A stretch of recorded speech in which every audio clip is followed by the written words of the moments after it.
this meeting to order of the Yamhill County Board of Commissioners formal and informal session for August 20th of 2020. And we'll begin with the flag salute. And thanks, Noelle, for joining us. I pledge allegiance to the flag of the United States of America and to the republic for which it stands, one nation, under God, indivisible, with liberty and justice for all. Thanks, Lance. Yes, sir.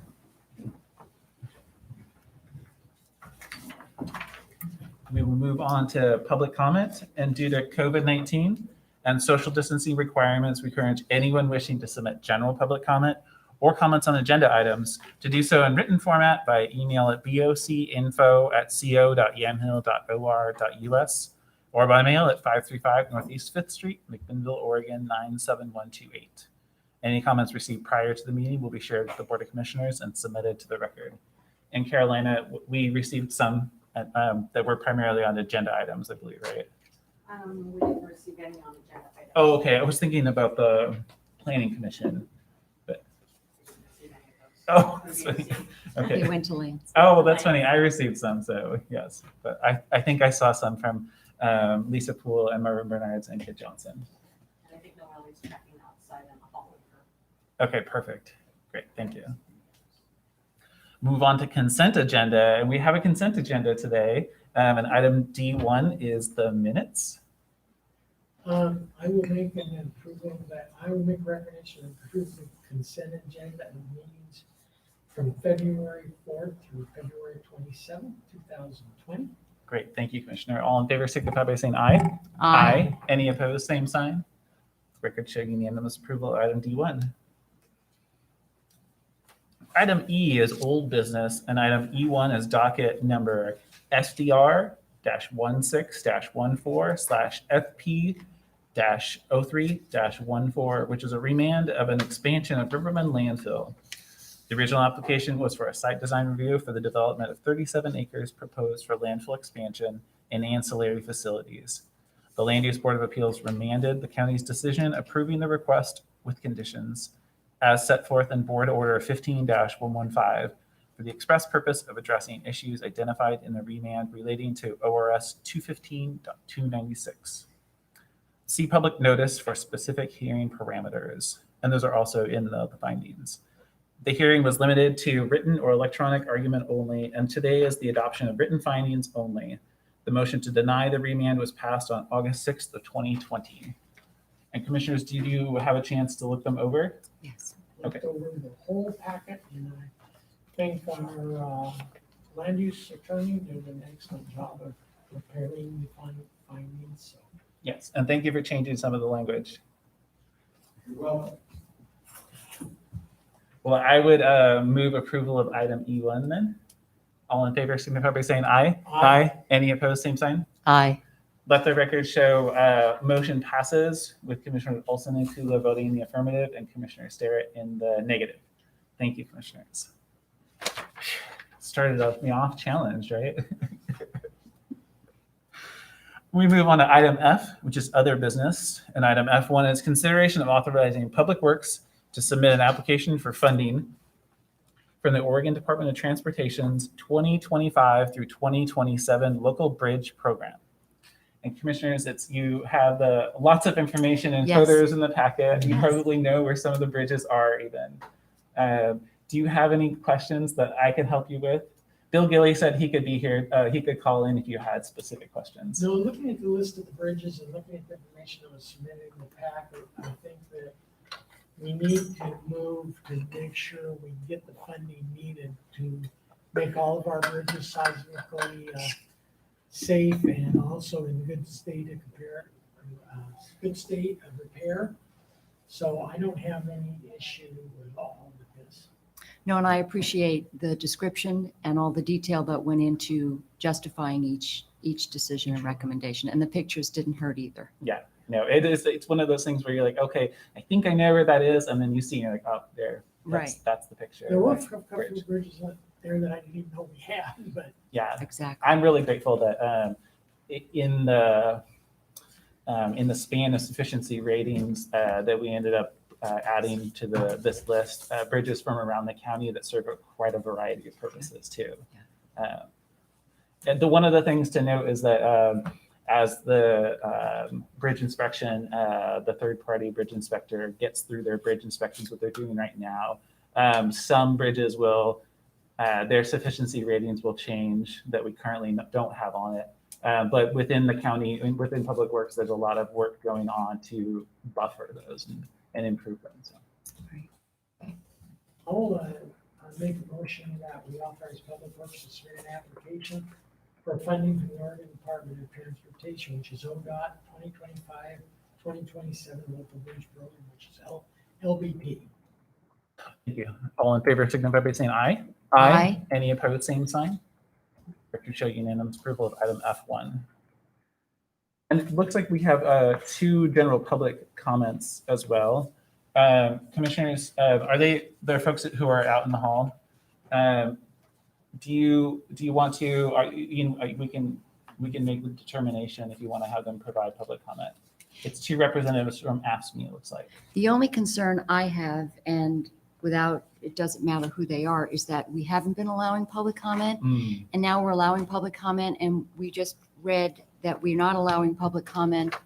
At the beginning of our meeting, we said, please submit them via email, and now we're saying that we're going to allow public comment orally, and I know that in the Right. past, we've had people who wanted to make Wanted public to. comment, and we said no. Yeah. So I don't know how we do that. Right. We want to be fair. I'd be happy to read the comments that they send via email. We've Yeah. done that Yeah. too.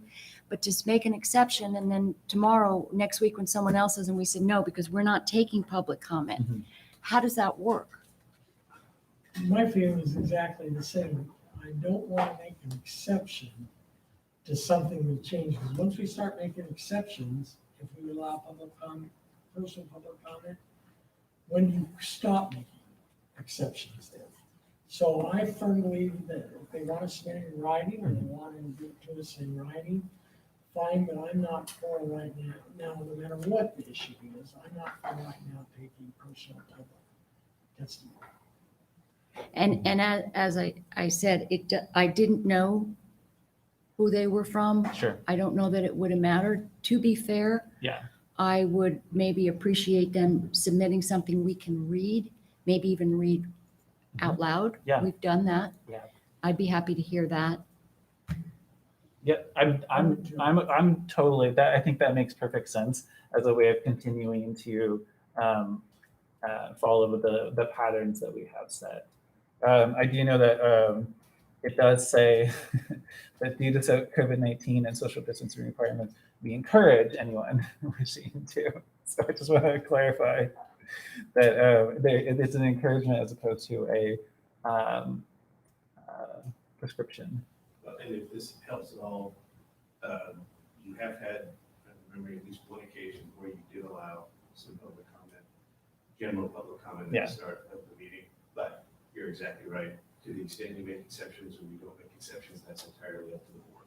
Mhm. You can decide what you want to do. And what was that? Because I'm only remembering that we had public comment when we had We had somebody from the was We had someone from the union come in and read a statement. Yes. Their authorized rep read a statement as well one time. Yeah. Yes. I don't think there was another. I that think was that was the only one. regarding, was that I was think it was not the related anti- to It was Racism related to, resolution? I think, some of diversity training? No, I think it was related, if I'm remembering right, to some of the protests and some of the issues that we've been seeing.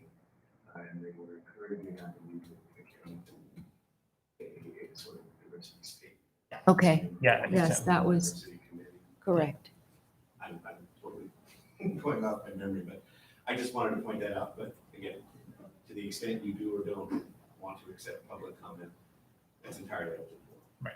Well, one of my concerns is that if we accept that request, is that, and knowing what the issue that they want to talk about is, if we accept that request, how many more requests? And I want to make sure that everybody understands that this has nothing to do with the subject. It's our recommendation. We just don't accept public. I mean, make an exception to the public comment. And I think what we'll do is probably get a lot of pushback. Well, that's because they wanted to talk about I says, no, this isn't about that. It's about our policy and what the board elects to do, and not the subject of the public. And again, it's not something that we've imposed on ourselves necessarily in terms of trying to abide by different guidelines. Our buildings are closed. Board of Commissioners building is closed. We're not having a lot of public interaction. I know we do have a hearing this afternoon after this, which is entirely different, but I think for us to be fair and consistent, either we do or we don't. And I believe we don't. Okay. I think it's a little bit, it may be a little bit jarring both to people who are watching and to folks out in the hall to hear that, considering that we're going to have a land use hearing in a few minutes with people here. I just want to point that out. But we have made that exception in the past for land use hearings, limiting the number of people. Yeah. So if we're going to pick winners and losers, then let's acknowledge we're picking winners and losers, or let's not pick winners and losers and go by what we've said. Mhm.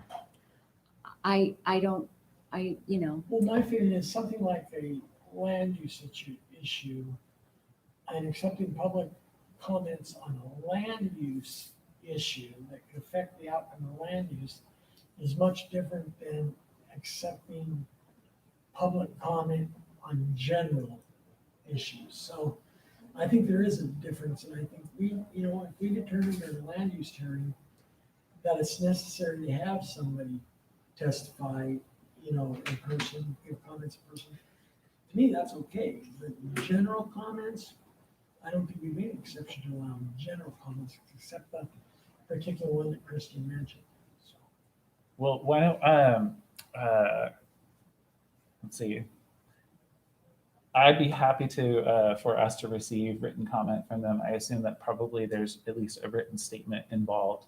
And then we can go from there and see if there are any next steps. That'd be great. Is that a good starting point? Sure. Yeah. Okay, great. And if I could, I would just add that Yes. the language that we have on the agenda is something that we drafted really quickly back in March and put together when, and if we need to have more clarity and change the language and change it from encouraging to anyone that you'll only accept written comment. Right. And if there's direction from the board that you would like to do that, we can incorporate that language into the agenda. Okay, that would be good. I think that in the past, when I've received questions from people about that, BJ Matthews was a good example where she said, "Are you not allowing in person?" And I said, "Well, here," and I copied and pasted. I was like, "Here's what the statement says." So technically, we are allowing because it does say encourage.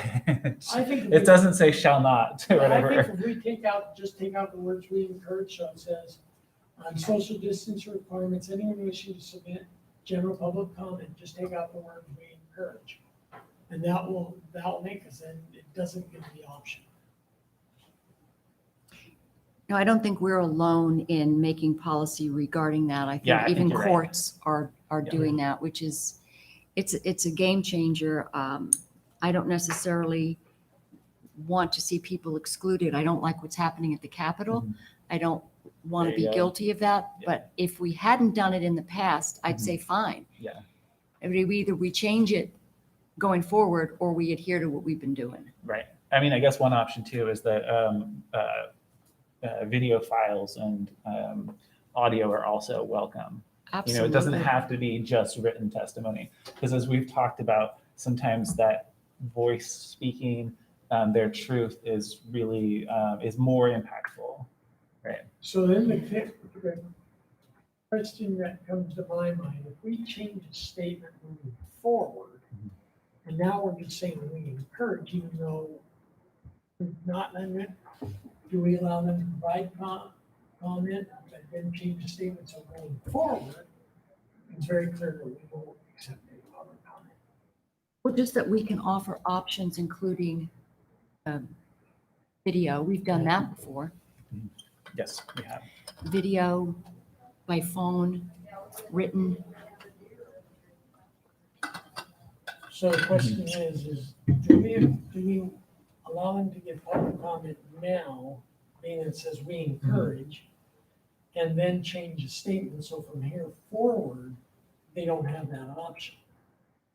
Because, I think I'm that's a okay with not reasonable. letting- I think it's okay with not letting them, based on previous practice, not letting them provide public comment live.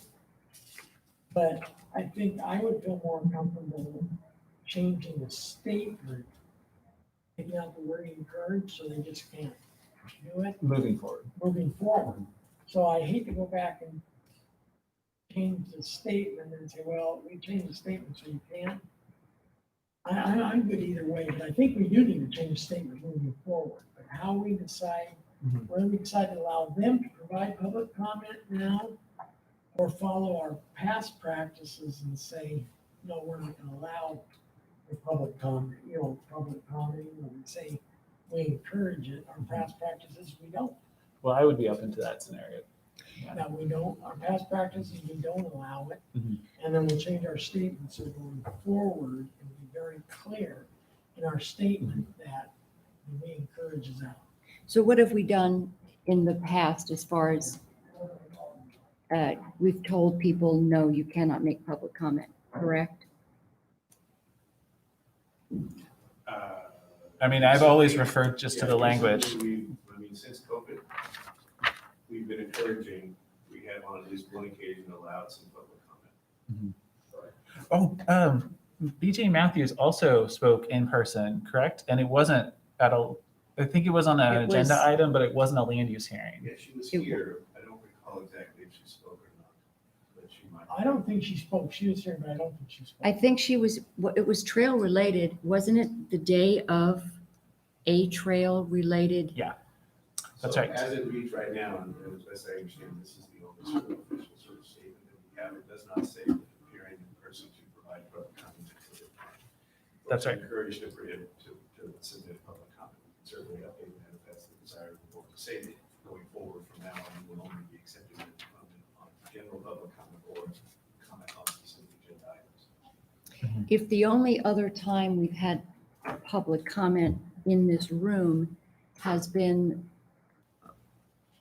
related to union representation, and then we do it again today and make that acceptance, or maybe just the allowance of it, I don't know what that says as far as whether we say no to everybody else but. Mhm. So if we're going to do it, be consistent, otherwise say, okay, you can make public comment. Well, to be clear, I've never said no to people. I've always directed them to this statement.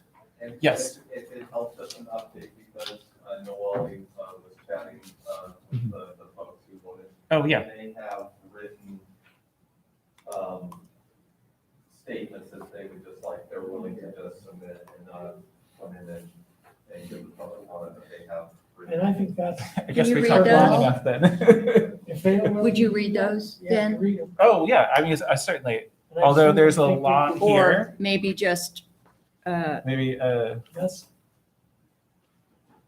oh, this is, okay. Phew. Okay, good.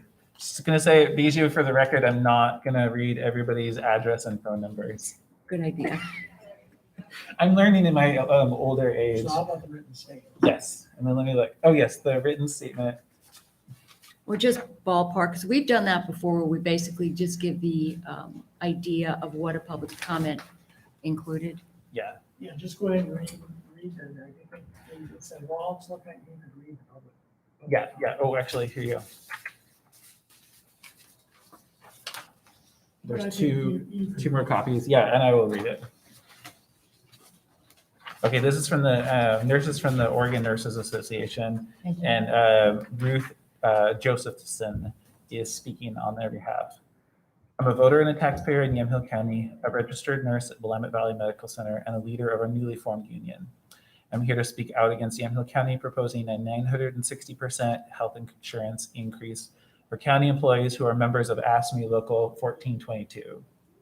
Increasing healthcare costs by 960% is not acceptable under any circumstances. Increasing healthcare costs for our valued county employees by 960% during a global pandemic and an economic recession is unconscionable. Many of our county employees provide medical services to our community during the pandemic without hazard pay and without recognition or regard for high-risk status. Just weeks ago, you called them heroes. Today, you're proposing making their own healthcare simply unaffordable and inaccessible. This increase in health insurance will gravely impact these employees during a time of economic uncertainty. These employees are our neighbors and valued community members. We stand together with our county workers in our collective response to COVID-19, and we urge you to reconsider this proposal.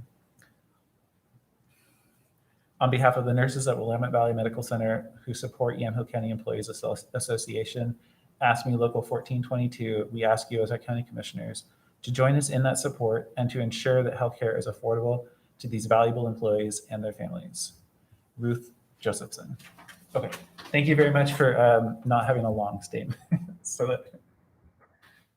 And then thank you. I just want to acknowledge too from the Vice President of the Yamhill County Employees Association, Bijou Harrison Doherty, the list of names of people who signed, the names of 238 signatories who are asking the Board of Commissioners to reconsider increasing the YCEA member health insurance cost.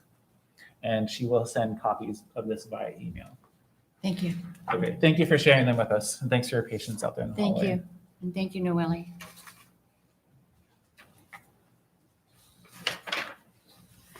And so do we have to take any further action officially to have that change, or do you have direction to take the re-encourage out of that statement so there's no ambiguity going forward? Sure.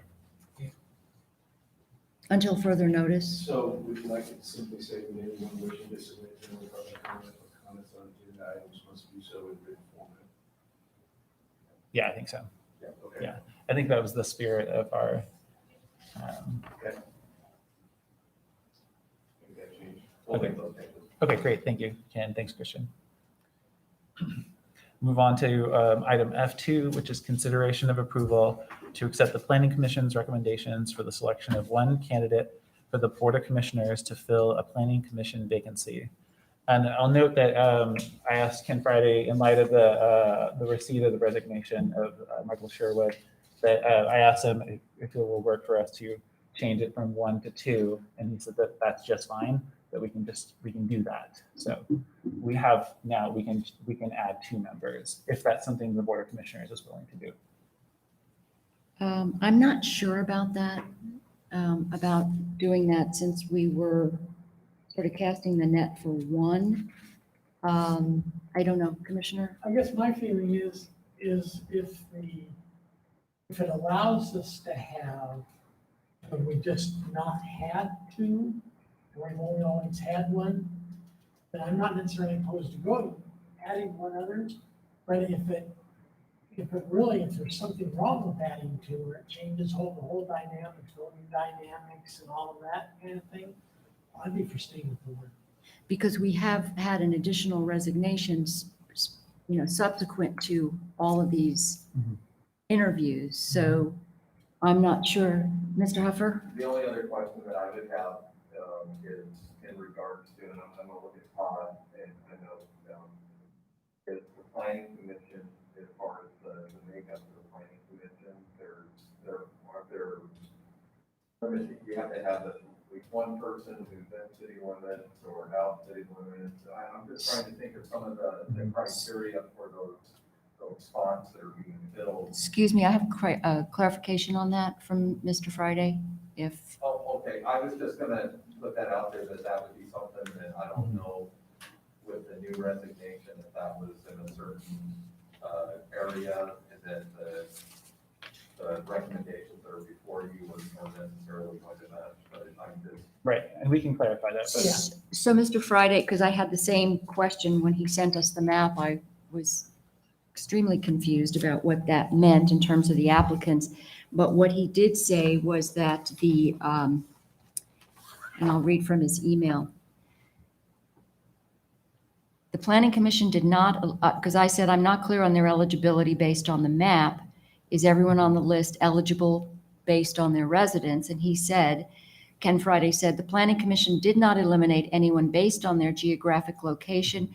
I take the bylaws reference to the geographic location to be a guide rather than a rule. Yeah. So that was interesting. I thought we had sort of a prescribed residency requirement, and he said no. Well, yeah, that's kind of, it's kind of like the subject we just talked about, it's like, it's a guideline, we say this is the map that represents representation, but it's only a guideline, it isn't a fast and hard rule. That's one of those issues that maybe it should be a hard and fast rule, so we don't, so future commissions don't get stuck in this, well, let's see, can we or can't we, or, but, I guess my feeling is for now, we have approval to accept one candidate, and then we actually accept that one candidate. And then, if we are gonna fill a second spot, that we just not go automatically to the second candidate, that we open it back up to the public.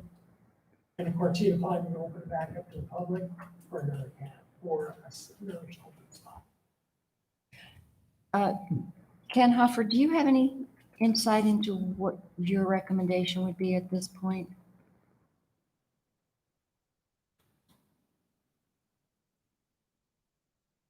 So I don't, I think it's fully at the discretion of the board. I don't know if I have a recommendation.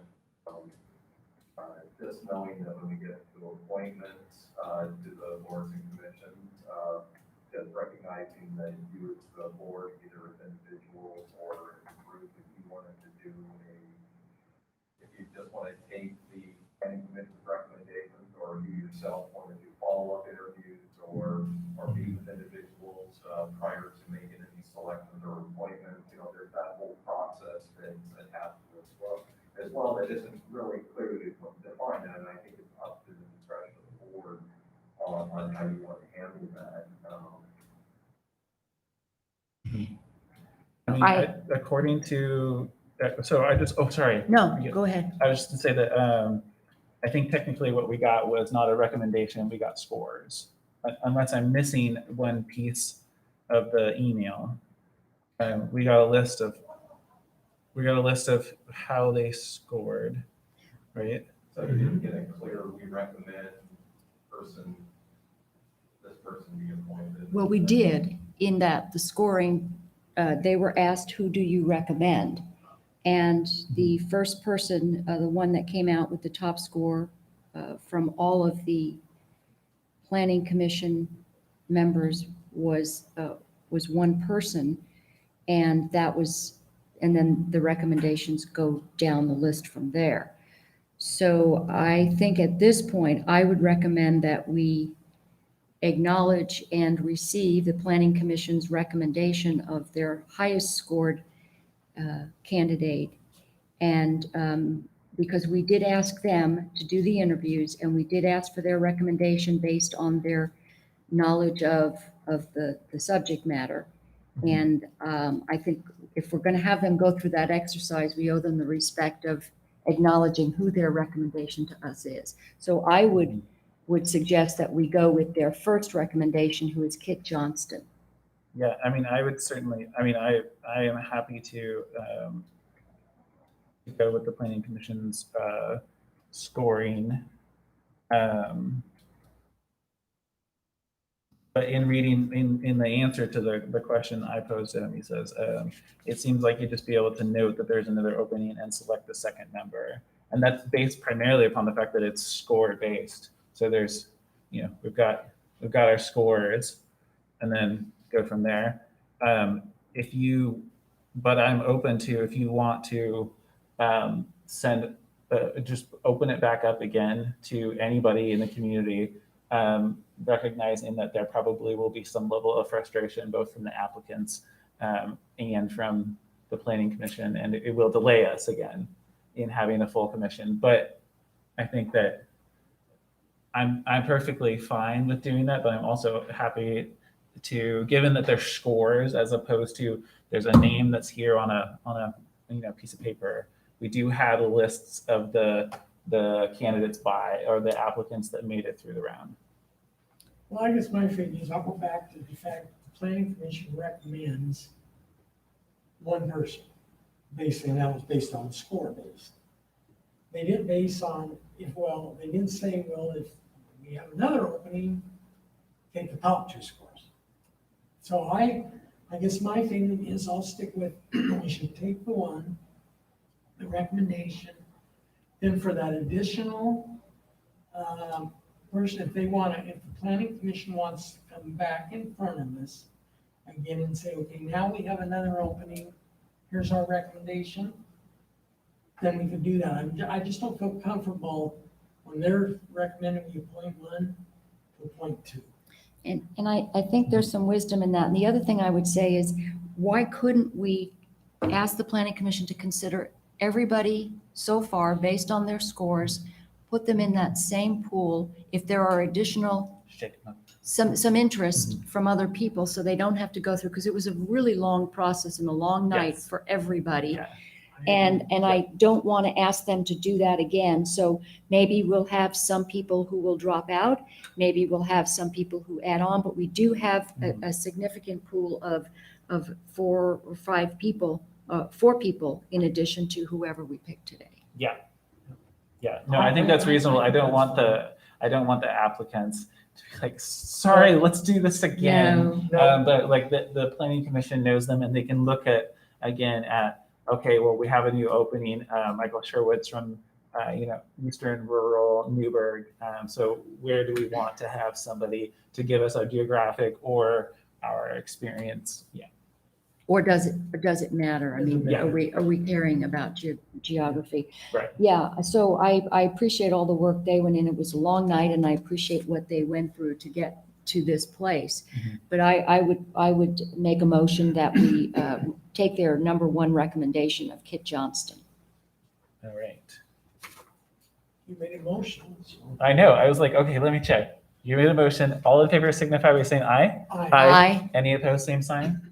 Record show unanimous approval of Kit Johnson to fill the planning commission vacancy created by Joe Strunk, which is also known as item F2. so we approved that. Yes.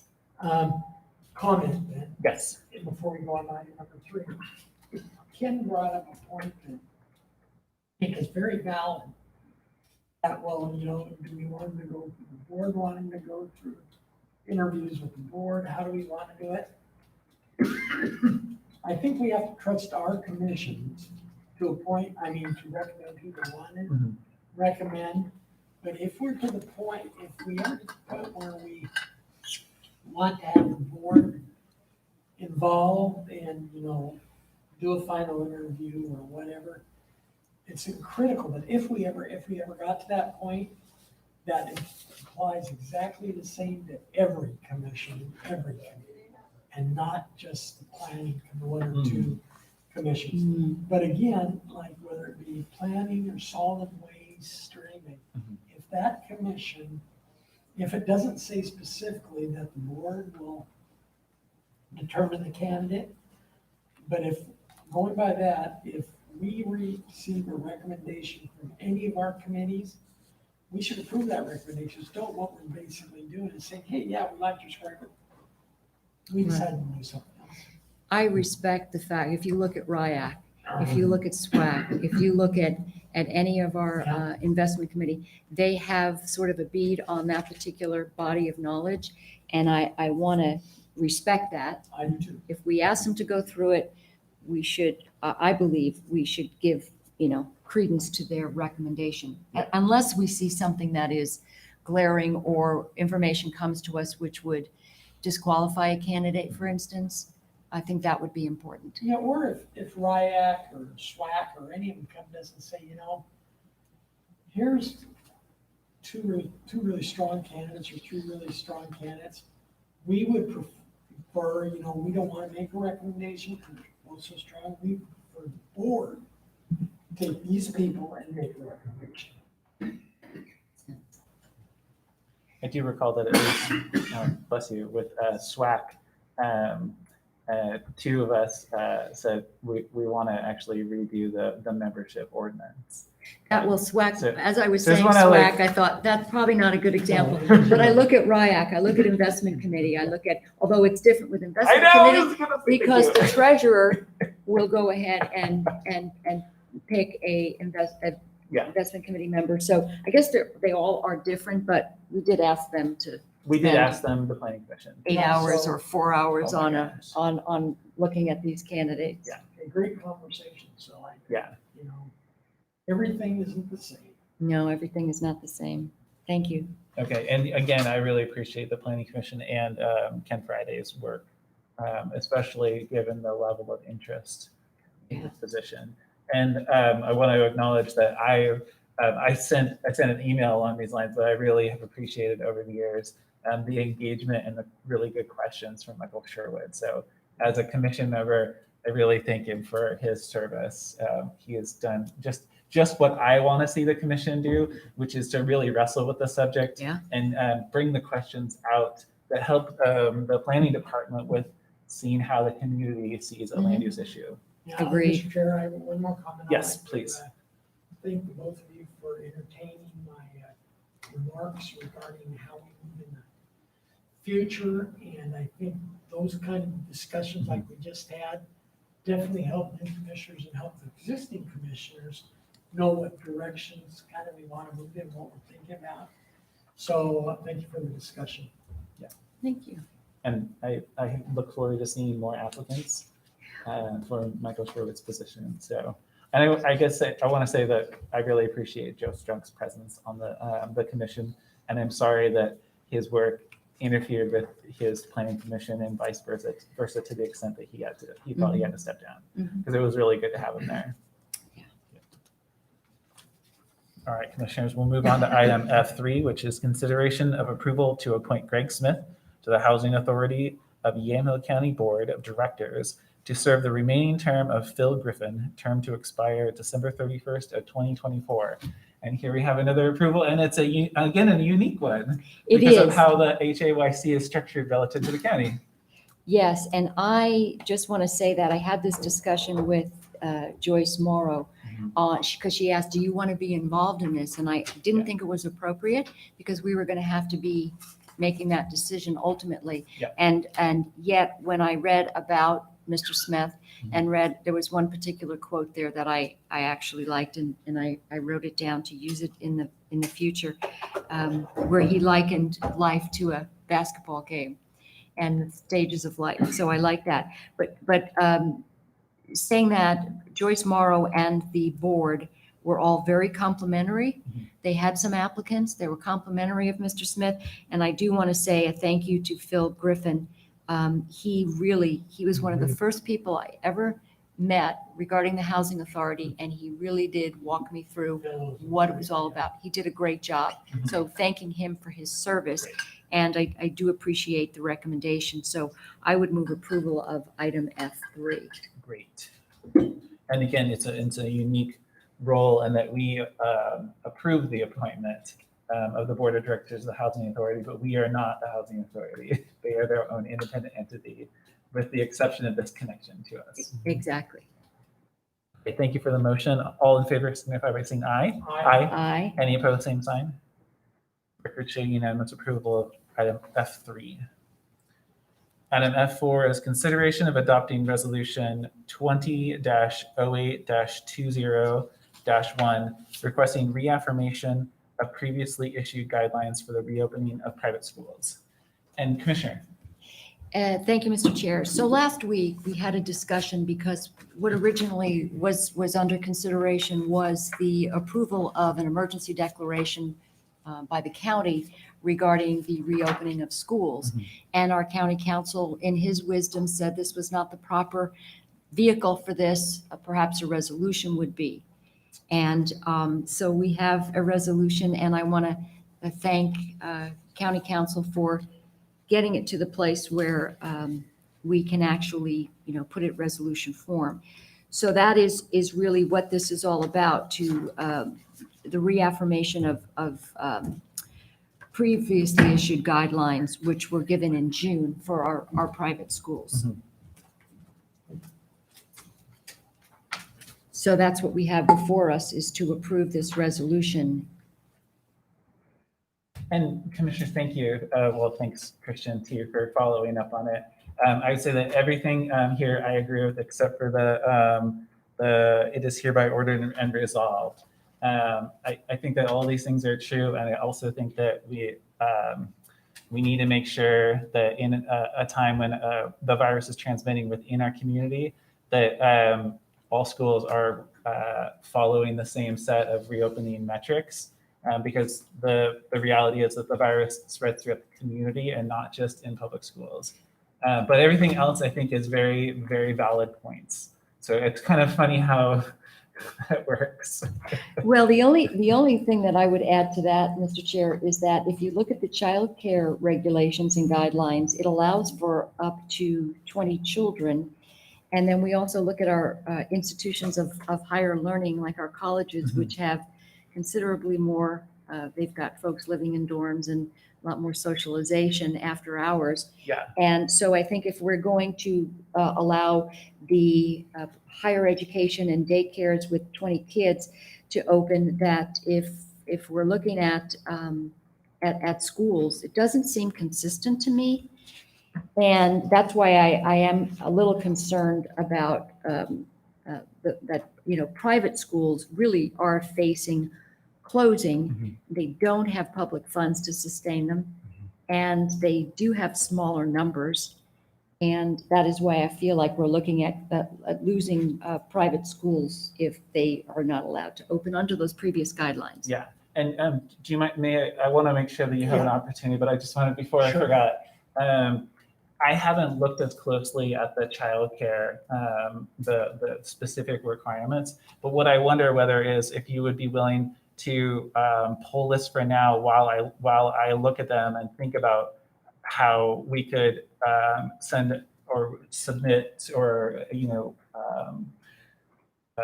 approve a resolution that might ask for private schools, if they can make it work, to be held to the same standards as childcare. Because I know that's something that you have worked on. I just haven't done the research on how that would affect private schools.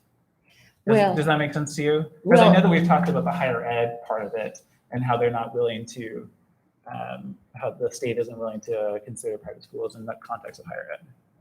Well, I don't know what, I mean, here's the guideline. It just talks about numbers. It shows very clearly what the numbers would be, or actually numbers are allowed under those guidelines.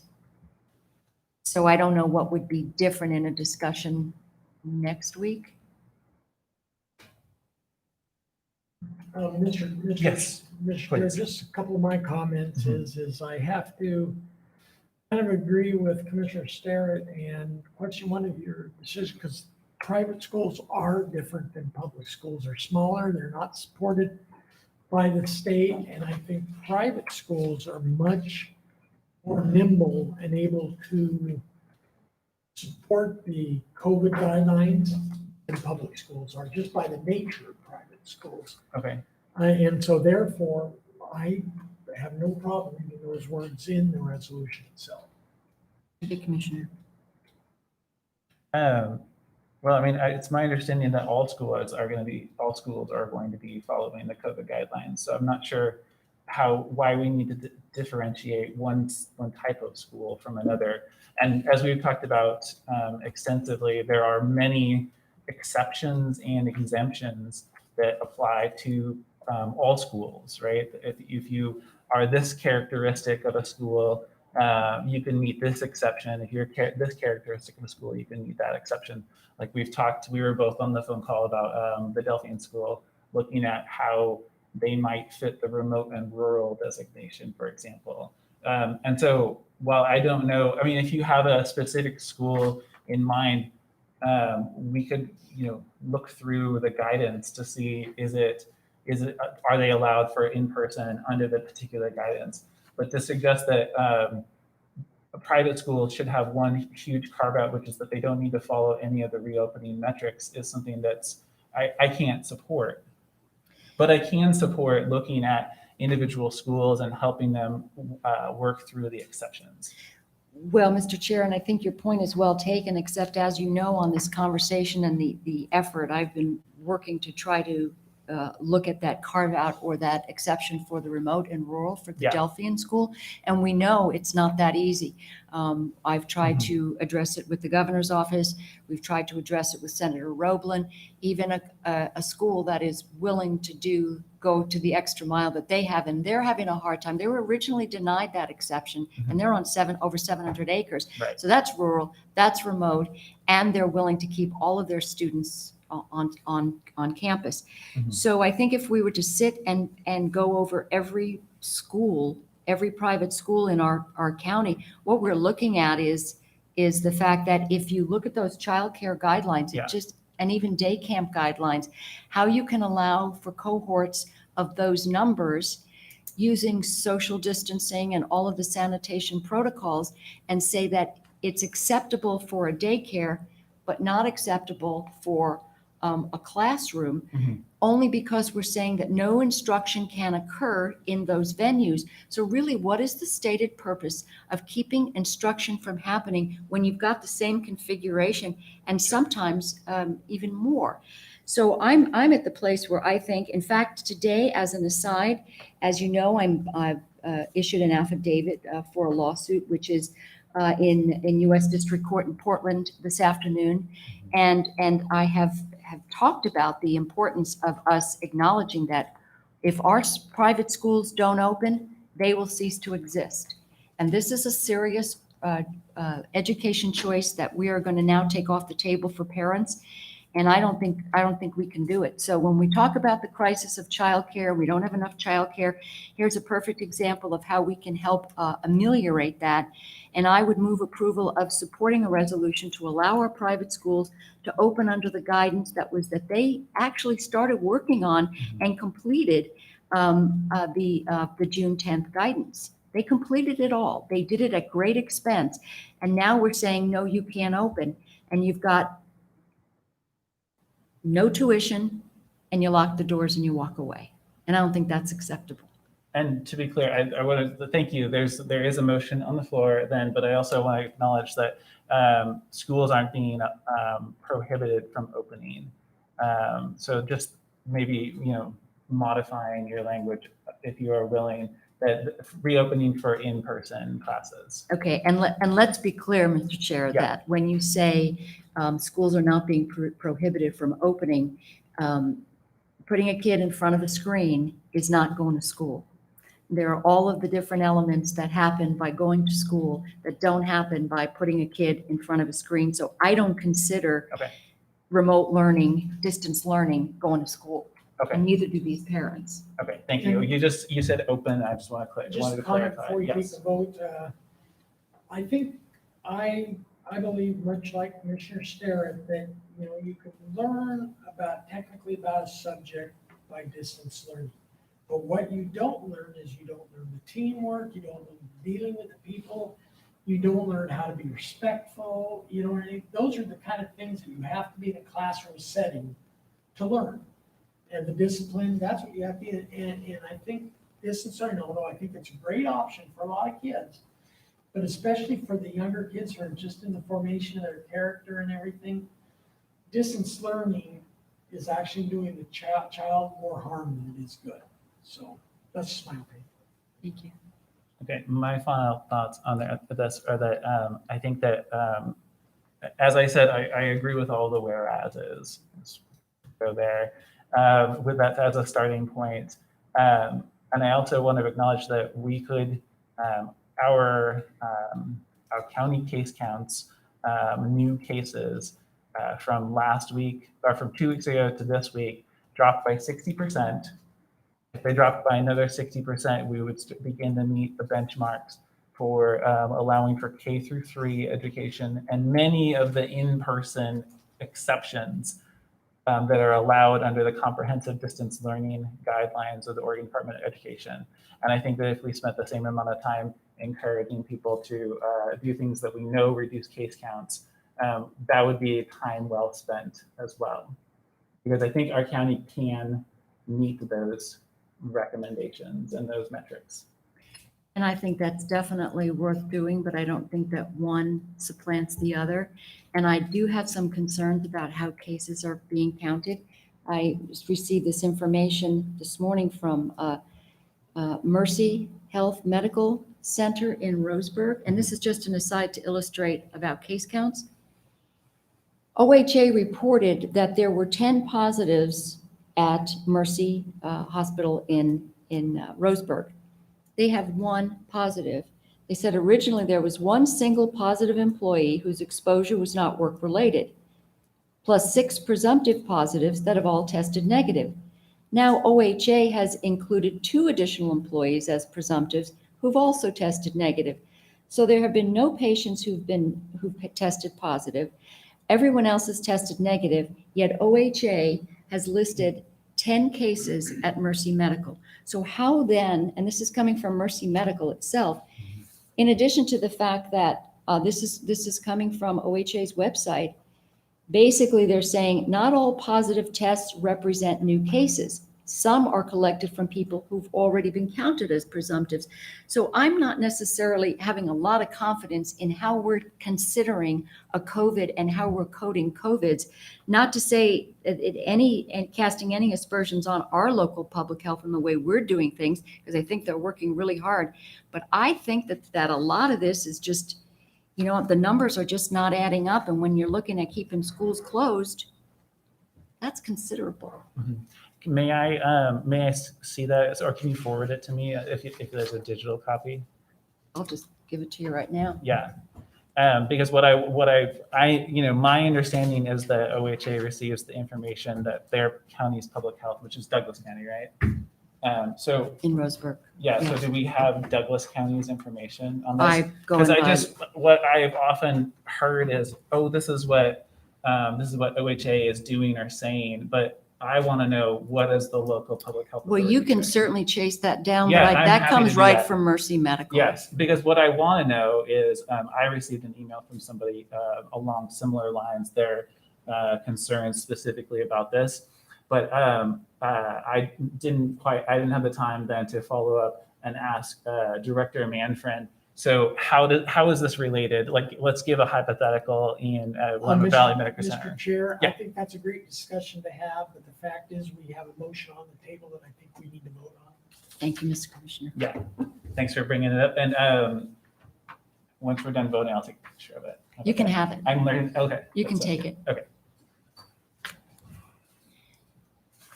So does this resolution need to be read, or can we just approve it? I think it needs to be It's read. before you as a board order as well, so it's. Oh, okay. Thank you. All right. All in favor signify by saying aye. Aye. Any opposed, same sign? Aye. Let the record show motion passes with Commissioners Olson and Sterrett voting in the affirmative and Commissioner Kula voting in the negative, even though I said aye. Just to let the record show. Okay. Thank you, Commissioners. And thank you for this. Sure. Move on to move on to G, which is public hearings. And Commissioners and staff, does anybody need to take a break before we move on to item G, which is our public hearing? That's Are we probably a okay? good idea. I just want to make sure that we Five give you the short option. 5 minutes. Okay, 2 minutes, 5 minutes? we'll do a short 5-minute long 2-minute break. 5 minute long, 2 minute break. So we That adjourn means 7 minutes, for, right? maybe it's for 3. We Works maybe for recess 3 minutes. for 3 minutes. Thank I you. have to figure out my math. I know.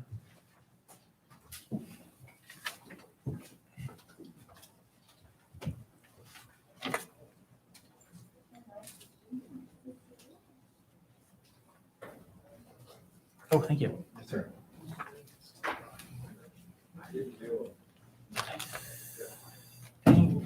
We have that one too.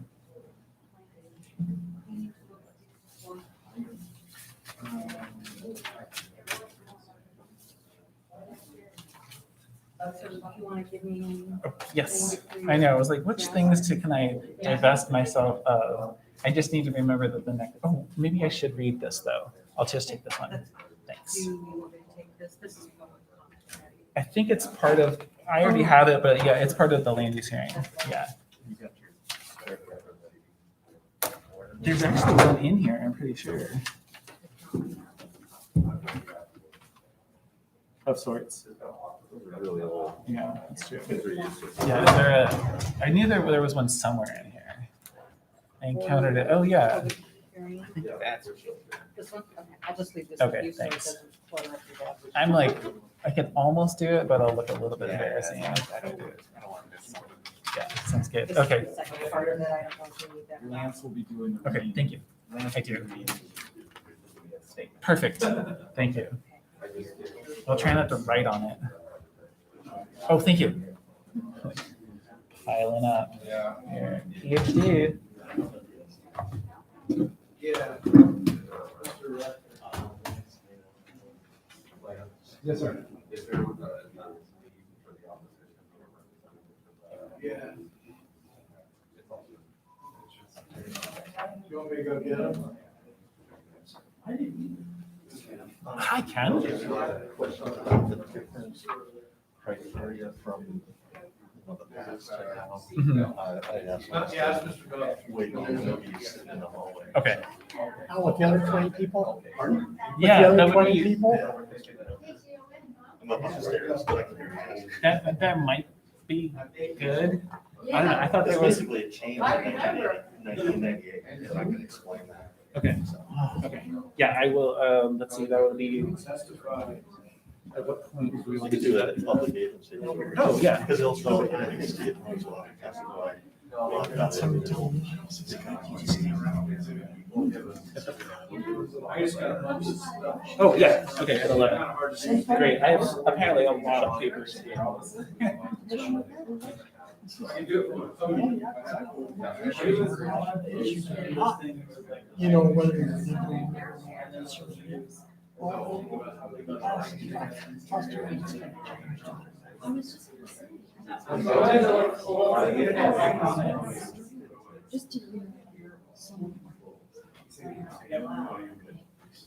That'd be great, yeah. I can sit at one of those, that'd be awesome.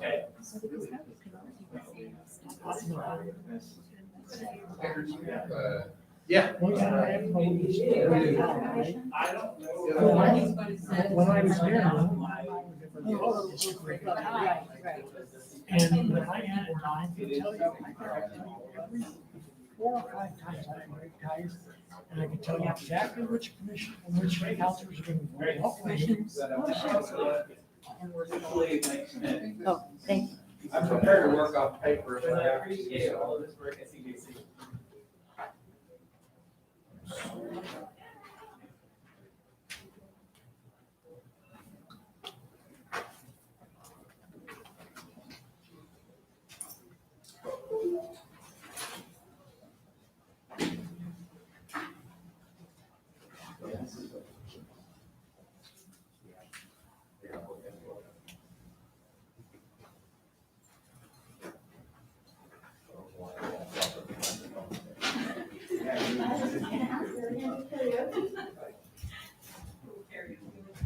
I miss seeing Noelle here.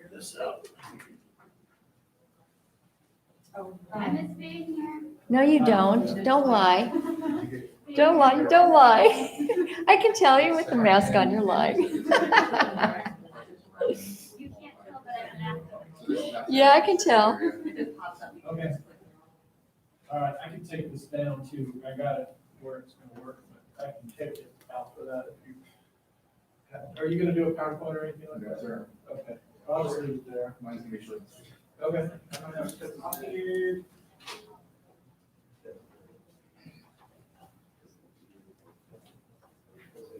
That's me, that's my client. The director is, the appellant is still outside. Okay? You want me to just sit there? Okay? All right, commissioners, what do you think? There's a lot of stuff here. A lot of papers. Did you get, yeah, you got it, okay.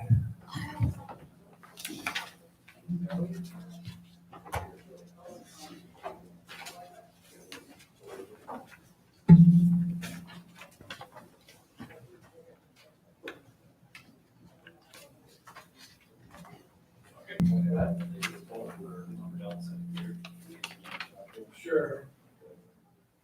Lance, I've got, I don't know if you need 10 copies of my PowerPoint, but I was told that I should bring 10. Yes, sir, thank you.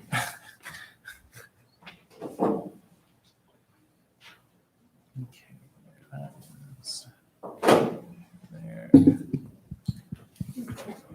Thank you. Thank you.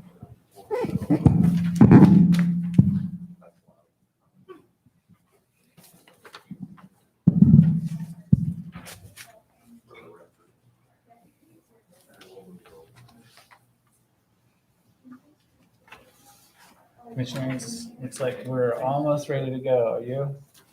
Okay, We're it was good. the 7 version. It was 2 plus 5 apparently. Always is. Yes. Always go with the best version of it, fits the time. All right. Well, I'll try that again. Carolina. Yeah. All right, we'll come back from recess to agenda item G, which is public hearings. And G1 is docket number NFD-01-20, which is an appeal of the planning director's approval of a dwelling not in conjunction with farm use, also known as a non-farm dwelling. The tax law is 2427-200, just east of 22064 Northwest Russell Creek Road, Yamhill, and approximately 0.3 miles northeast of the junction of Northwest Russell Creek Road and Northwest Goodrich Road. The applicant is Stephen Belt, and the appellant is Elliot Rector. I'll open the meeting by calling for any abstentions by the members of the board. None? Okay. And now I'll ask the parties, are there any objections to the jurisdiction of this board? Okay. Hearing none, I will move on. Does any board member need to announce and state on the record the substance of any ex parte contact or site visits? Okay. Are you okay? Yes, thank you. Okay. I interpreted silence as none. None. I do like to note for the record that the appellant is actually a friend of mine. So I just want to note that for the record. And our one ex parte contact is when the appellant told me that it was going to be okay no matter what. So I just want to note that for the record that in this case, I feel very comfortable being involved in this decision. And I don't feel that I have a potential conflict of interest either. Thank you for sharing. that. Yes, yes, thank you.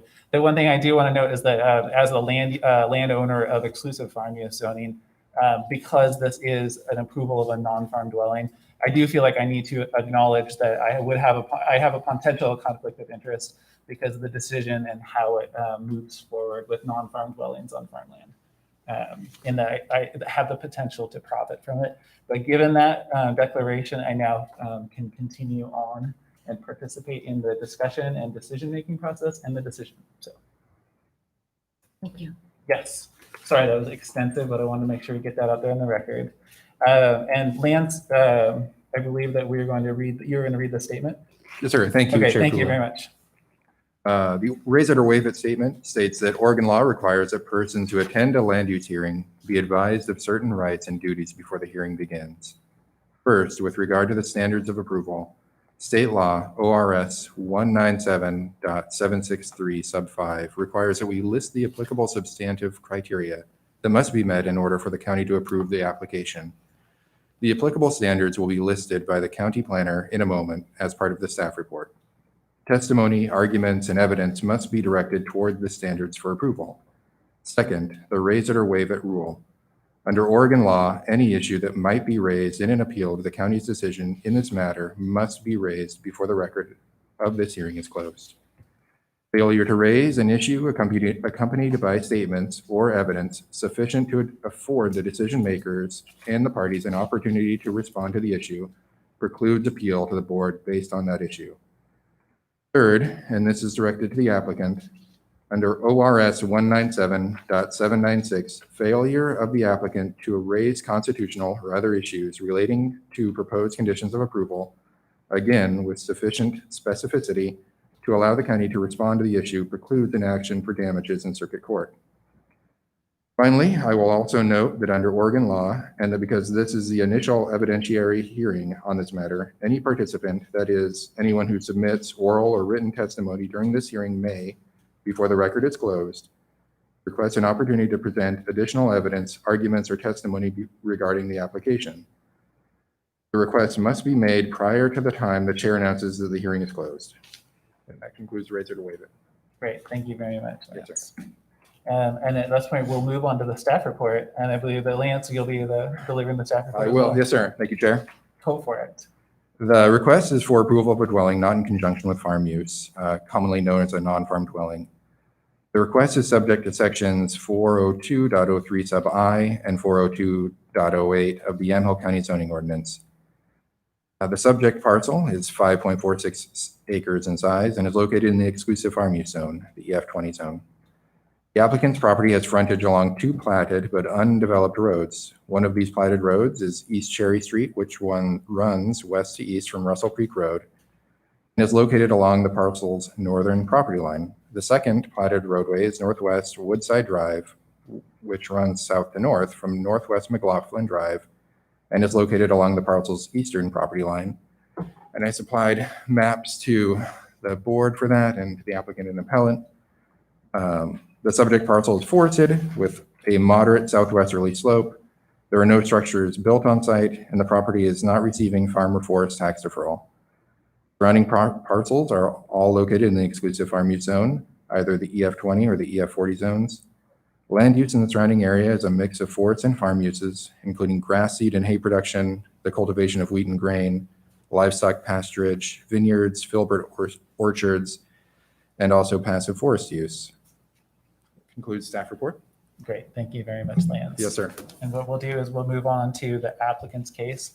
And it looks like there's a representative here from the applicant.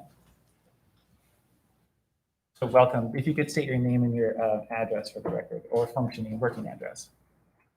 Thanks, sir. My name is Andrew Stamp. I'm a land use attorney in Lake Oswego. I'm here on behalf of the applicant, Mr. Bell, who's sitting right behind me. I've also got two consulting scientists here. They're outside. One of them is Andy Gallagher of Red Hills Soils. He's our soils consultant. And I have Chris Hyatt of Hyatt Geoscientists. He's a hydrologist. And I'm going to have them testify. I'm going to run through a quick little PowerPoint real quick, try to do it as fast as I can. Site orientation, you can see the arrow is a site. It's on a hilltop that is just west of Cove Orchard, which I'm sure you're all familiar with. And you can see it right there. Overview of the property. You can see a yellow pin noting the 5-acre rectangular shaped piece right there at the top of the hill. It's 5.46 acres. It's zoned EF20, which is an exclusive farm use zone, 20-acre minimum lot size. The property has been undeveloped and unused for about 100 years. We don't really know what happened on it before then. Right now, the property is entirely consists of tree canopy. It's mixed oak, hardwood, and on the eastern side, it's got some large Douglas fir trees. There is an understory of small shrubs, including poison oak. The parcel was owned by the applicant's great-grandparents for 50 years. They sold that property in the 1960s, so there was from about mid-60s to 1988, it was owned by a third party. Mr. Belt saw that it was for sale in 1988, and he purchased it at that time. At that time, it was part of a 20-acre tract that consisted of 4 roughly 5-acre lots. And these were lots that were originally platted in 1909, and they had remained in the exact same configuration from the time of the original plat, this Cove Orchard plat, which I have a copy of in the record. And we all have this one too with us. Yes, sir. And I'm sure you're familiar with a lot of those the way that a lot of Yamhill County was platted that way a long time ago, and it's created some problems since then. But in any event, the 20-acre tract now consists, the lower part of the property is a 10-acre piece because there was a dwelling built on that. And at the time, the county made the landowner combine 2 of the 5-acre pieces into one 10-acre. So it's the way that tract sits right now. It's a 10 and 2 5s, and Mr. Belt owns the 5 up top. My neighbor owns a 10 acres and a 5 acre below me. Yeah. So the procedural posture here, the applicant's seeking a non-farm dwelling. 2 prior attempts have been denied, one in 1989 and one in 1995. And when the applicant told me that, when I was first meeting with him, and I said, well, why is that? And I said, well, we should get the records of those cases. I looked over the records and, basically he tried to do it on his own, and non-farm dwellings are pretty technical and they require the assistance of professionals, really. The standards are not designed to be a do-it-yourself type of application. And so it was pretty obvious that when I looked at the record that those prior applications lacked substantial evidence in the record. So Mr. Belt came back and said, I'm going to do it right this time. So what he did is he hired professionals. He hired Ron Pomeroy, who's a planner at Navigation Land Use Consultant. And you may know Ron as being a longtime staff planner at the city of McMinnville. Andy Gallagher and Chris Hyatt. And then lastly, myself was brought on board. Procedurally, Planning Director Ken Friday approved the application on May 19th, 2020.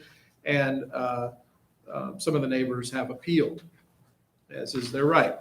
So I want to go through to make this quick, I want to go through just some of the arguments that I've seen. There's other arguments that don't relate to approval standards, and so I'm just not going to really address those.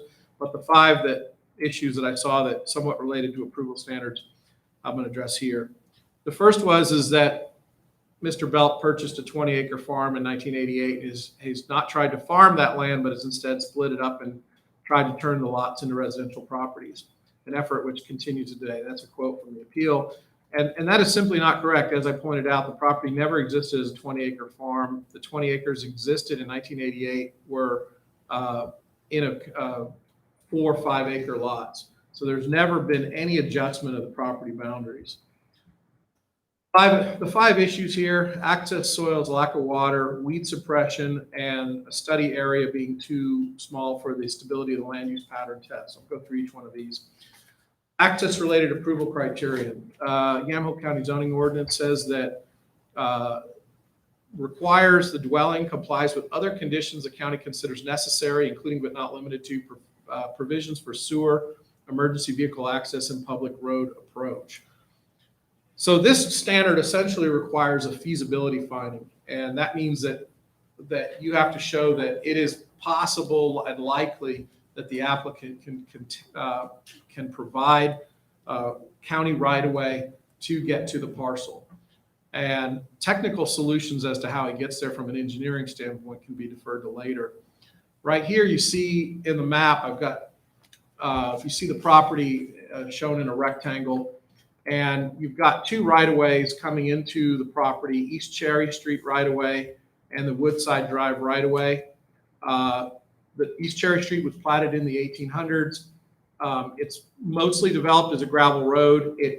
The applicant's going to need to provide another 500 feet, extend that right-of-way. I mean, the right-of-way exists, but he just needs to extend the gravel road out another 500 feet or so. And then a second alternative access is located along Woodside Drive to McLaughlin Drive. That was platted in 1909 as part of the same Cove Orchard subdivision. It's been undeveloped, but it is available to serve the property if need be. So really you have 2 options here. The preferred access is the Cherry Street access. Staff correctly applied a condition of approval. The appellant says there's a dispute about access. There really isn't. The right-of-way exists. It's platted. There really is no dispute. Staff says the condition of approval 2 says the road providing access to the subject parcel shall be constructed to county specifications and inspected by a private engineer. And that satisfies that approval standard. Secondly, the second approval criteria relates to the soils. The code requires that a dwelling, to get a non-farm dwelling, it has to be sited on what are generally known as, really, from a layman's standpoint, poor soils, class 4 through 8. And that if those soils were irrigated, hypothetically, they would not be classified as primary unique class 1 or class 2.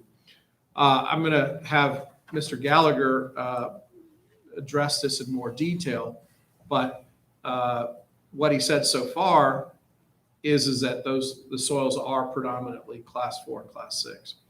The appellant says, Mr. Belt has hired 2 soil studies which have downgraded the soil classification. So the truth of that is that there was really only one that I'm aware of soil study. And that study, we looked at it, and it really only addresses slope. It wasn't really a full-blown soil study, but it was an attempt to show that the land was steeper than the way it had originally been mapped by Natural Resources Conservation Service. The current soil assessment is the first time that soil types and soil depth has been addressed on the subject property that I'm aware of. It was obviously it was prepared by Andy Gallagher, who has a long history working in Yamhill County. And the one thing I'd say is that I saw some references in the record to, well, the soils used to be listed as one thing and now he's calling them something else. It's important to understand that Yamhill County went back, or Natural Resources Conservation Service went through Yamhill County, the majority of the county, sometime around 1995, and since then, and has taken a second look at the soils and has reclassified many soils. So a lot of the soils that used to be classified as sort of something like Willackenzie soil, which is sort of a garbage bag term of a bunch of different soils, but it's a generalized term. Now they've split those out into much more detail. And so instead of calling soils Willackenzie, there may be 5 or 6 or 7 different names for more specific soil types. And that's one of the bottom line is that we have a much better understanding of those soils as they did when the soils were first mapped in the 1970s. And the other thing is GPS technology has improved. And so when you do a first order study like this, you can get a lot more detail than the Natural Resources Conservation study. I'll let Andy talk about his conclusions, but the key quote from his report is the revised soils in the Order 1 soil survey are predominantly Class 6 and non-high value farmlands. These soils were previously mapped as non-high value Class 4 soils, but in a complex that contains high value farm soils. He's reclassified them as 59% Class 6 and 41% Class 4, and all the soils are non-high value farmland soils. Now, the reason he did that is they actually dug test pits and measured the depth of the soil and determined that the soils on this property are very shallow. And the shallower the soils, the more likely they're going to get a Class 6 designation. And I'll let him talk about some of his conclusions. I won't bore you with that. I'll move on to the next approval criteria. It relates to water. Now, this is an important one because the code is very specific. If you're trying to get a non-farm dwelling, you have to show that that dwelling will not force a significant change or significantly increase the cost of accepted farming and forest practices on nearby lands devoted to farm and forest use. That's the approval standard. So there's not a general standard related just to water and its impact on other wells. It's really, what is your impact of adding a new exempt residential well going to have on farming and forest practices? And that's a much different standard than a lot of the testimony that you'll hear. There is a case note from Luba 1996 that says, if an opponent makes an allegation that the county failed to consider the potential impact of proposed non-farm dwelling on wells located in nearby properties that serve domestic purposes, that argument does not provide a basis to reverse or remand the approval of a non-farm dwelling. Because the approval criteria, it's a demonstration of whether the proposal will force a significant change on farm practices. So having an impact on a neighboring well is not the criteria. And Luba's affirmed that. The appellant in his appeal says, we don't need the state to study or inform us of water issues. We already know that water is a problem. Adding an additional well in the middle of an existing well problem is likely to have negative impact on water availability for farms. Okay, to me that's speculative, particularly in light of Mr. Hyatt's conclusion that says the planned residential development by Mr. Belt should not negatively impact water resources in the area. Specifically, the proposed development or activity associated with that development should not force a significant change or increase the cost of farming on nearby lands. So, here's the expert who has done an extensive study and concluding that water is not going to impact a new domestic exempt well is not going to impact nearby farms.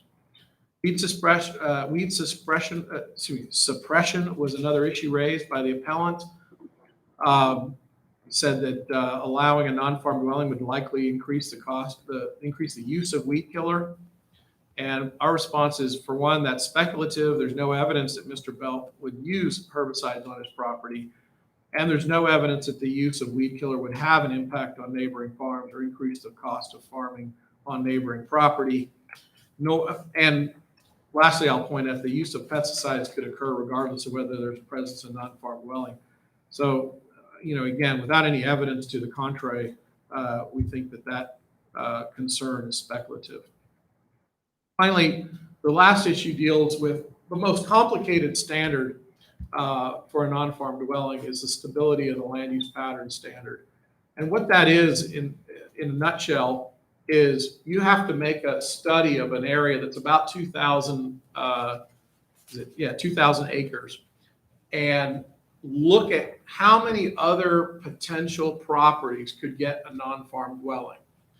And if there's a bunch of them, then the conclusion would be that having all those properties having non-farm dwellings may have completely changed the character or the stability of the existing land use pattern, and therefore you shouldn't grant a non-farm dwelling. That's the purpose of the standard, is to make sure that there's only a few other people that could get this same thing. Because if there's a lot of people that could get it, then nobody should get it. It's really the way that standard works. And what I'd like to say about that is that in most of Yamhill County, your soil horizon is such that it's deep enough that your soil classifications are going to be class 1, 2, 3, or 4. And they probably are not predominantly class 4, because predominantly class 4 is usually on some kind of slope. So particularly anywhere in the valley, most of those soils are going to be class 1 and 2. You've probably experienced that in hearing about other cases. It's actually quite rare to have class 6 soils. And in this case, what makes this site unique is partly it's just because it's at the top of a hill. There's been erosion and there's just not that much soil on top. Now, for purposes of the appellant's argument, what we saw was the argument. In our case, you can see here, our study area was 2,675 acres, which is well over the 2,000 acre minimum set by the administrative rule. What the appellant says is there's 2 large properties that were excluded from the from the study that should have been included. And you can see them kind of outlined in shaded area right there, with the subject property being kind of really dead smack in the middle between these 2 large 300+ acre farms. And the response is, because these 2 properties are 300+ acres, they were removed from the study area under section 40203 I-4, which says findings shall describe the study area, its boundaries, the location of the subject property within the area, and explain why the selected area is representative of the land use pattern surrounding the subject parcel. So in this case, when you have 2 large farm parcels that aren't going to be eligible for non-farm dwellings in any event, you can exclude them from the analysis. Just the very edge of those 2 properties that were inside the 2,600. Yeah, and so if you go back, I'm not sure I know how to go back on this, but if you looked at our original circle, what you'll see is that only a small portion of each of those 2 properties was within our 2,600 acre circle in any event.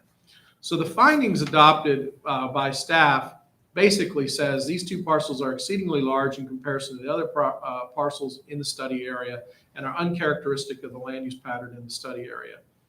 And that furthermore, the development of these 2 parcels for housing of any kind is highly speculative given the current zoning.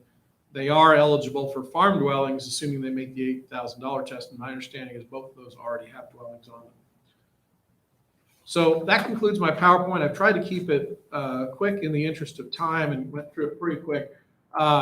We respectively request that the board affirm the planning director's Ken Friday's approval decision and to deny this appeal. Are there any questions of me at this time? Chair's questions? I have a question, but maybe, so we do have a presentation from, on soil specifically, right? Yes, and could you get our soils? I don't need to, I have a question regarding soil, but I can wait. Okay, Perfect. And so just a question in general. I know we're not allowed to consider water as part of it's not a criteria for denial of, in this particular case or any case, but except as it relates to farm, the significant farming impact part. test. Thank you. yeah, that part. But so then that points to my question. So wouldn't a farm use, since it's exclusive farm use land, wouldn't a farm, in addition to a farm dwelling, wouldn't that use more water than simply a residence? If it were farmed, let's say that 5.46 acre parcel were in fact farmed, would it not use more water than a residence would use? It certainly has the potential to. Now, there's different types of farming. For example, grapes, once they typically need some irrigation to get going, but once they've developed their roots fairly far, they don't require a whole lot of irrigation in most cases. So that would be an example of where you could farm property. But for example, if you were running grazing cows or something like that, they'd obviously need some water. Exactly correct. In this case, I think that all we have to do regarding the soils is show that it's predominantly class 6 through 8. So we don't necessarily have to show that we couldn't use our property for some sort of agriculture or something like that, for example, grapes. But I think it's generally true that if we were to farm this property, it would require more water. Now, there's some uses that wouldn't require so much water, but most farming would require water, any sort of row crops or anything like that. I'm not sure about the hay. I see people, there's a farm next door that's doing hay, and I don't think they have irrigation on that, but someone else may be able to speak better to that than me. But to be clear, this is not a parcel that, the question before us is not, is this going to use more or less water than farming activities on the site on an exclusive farm use? Would that be correct? Yeah, that's not the approval standard. The approval standard is that if we add a domestic exempt well, which is less than 15,000 gallons, is the exempt regulation. And reality is that if you're not irrigating your land and you're just using it for typical household uses, you're probably only going to use about 300 gallons a day.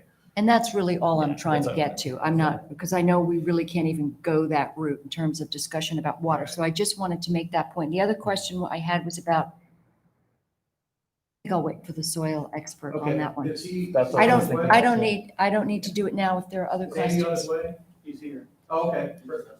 Yeah, bring him in. Counselor Stanton, Well- we want to make sure that there are other questions. No, I don't have any questions. Okay, I did want to ask, in that general area, we do have the Cove Orchard Special Sewer District, specifically because parcels don't perk. Yes. But you're in a different spot, and I apologize, I'm like looking at the applicant rather than the counselor. Your spot is different than on the other side of the ridge. Septic perk, is that going to happen? Because it does say that it needs to be feasible. And you're welcome to come up to the microphone if you would like. Okay, I just want to make sure that we're covering all of our bases before we get into the Yeah, geotech. Go ahead and sit down and say your name for the Yes. record. My name's Steve Thank you. Belt. I'm the applicant. Can you hear me? Yes. Okay. This property did perk back in 1989. We did a perk test. I don't have any concern about it perking with all the gravel 2-3 inches below the surface. The top 5 acres. Yeah. So, Okay. if that was a question. Yeah, definitely. I just want to make sure that I was thinking of that particular spot in a different way Right. because of the soils. Okay, thank you, Mr. Bell. Okay. Thank you. Yeah, and your question about residence is gonna use far less water than if I was trying to farm it. And our water guy can confirm that too. Thank you. Okay, thank you, Mr. Belt. Thank you. Mr. Gallagher, if you'd like to come up here and state your name and address for the record. And if you want, I can bring you back to your slides, hopefully if I'm smart enough to do it. Okay, hello. Welcome. My name is Andy Gallagher, 7205 Mountain View Drive, Corvallis. I'm a certified professional soil scientist and soil classifier.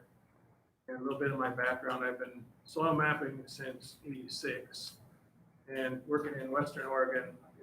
Excuse me, I think they can't hear you, so maybe, Okay. would you You can either Do you bring need the to take microphone it closer or- to you or. take your mask off? Is yeah. that acceptable? Counselor Stamp was How's that? not wearing a mask. So That better? Yes. If you need to take that off so they can hear you, because they can't hear you out there, I think they would you can be hear me more now. comfortable? Can you hear me now? I Okay, heard that. I saw a nod. I didn't hear a Okay. nod. I'm sorry, I'll talk louder. Okay, great. Thank you. I've been soil mapping since '86, working in Western Oregon since '97. I do most of the soil mapping for wine grape growers, hazelnut growers, grass seed farmers, and land use cases such as this. I was asked by Mr. Belt to remap the soil on his 5+ acres, and we dug soil pits. With the Order 1 soil survey, the idea is to do a more detailed soil survey than the existing Yamhill County soil survey, which is Order 2.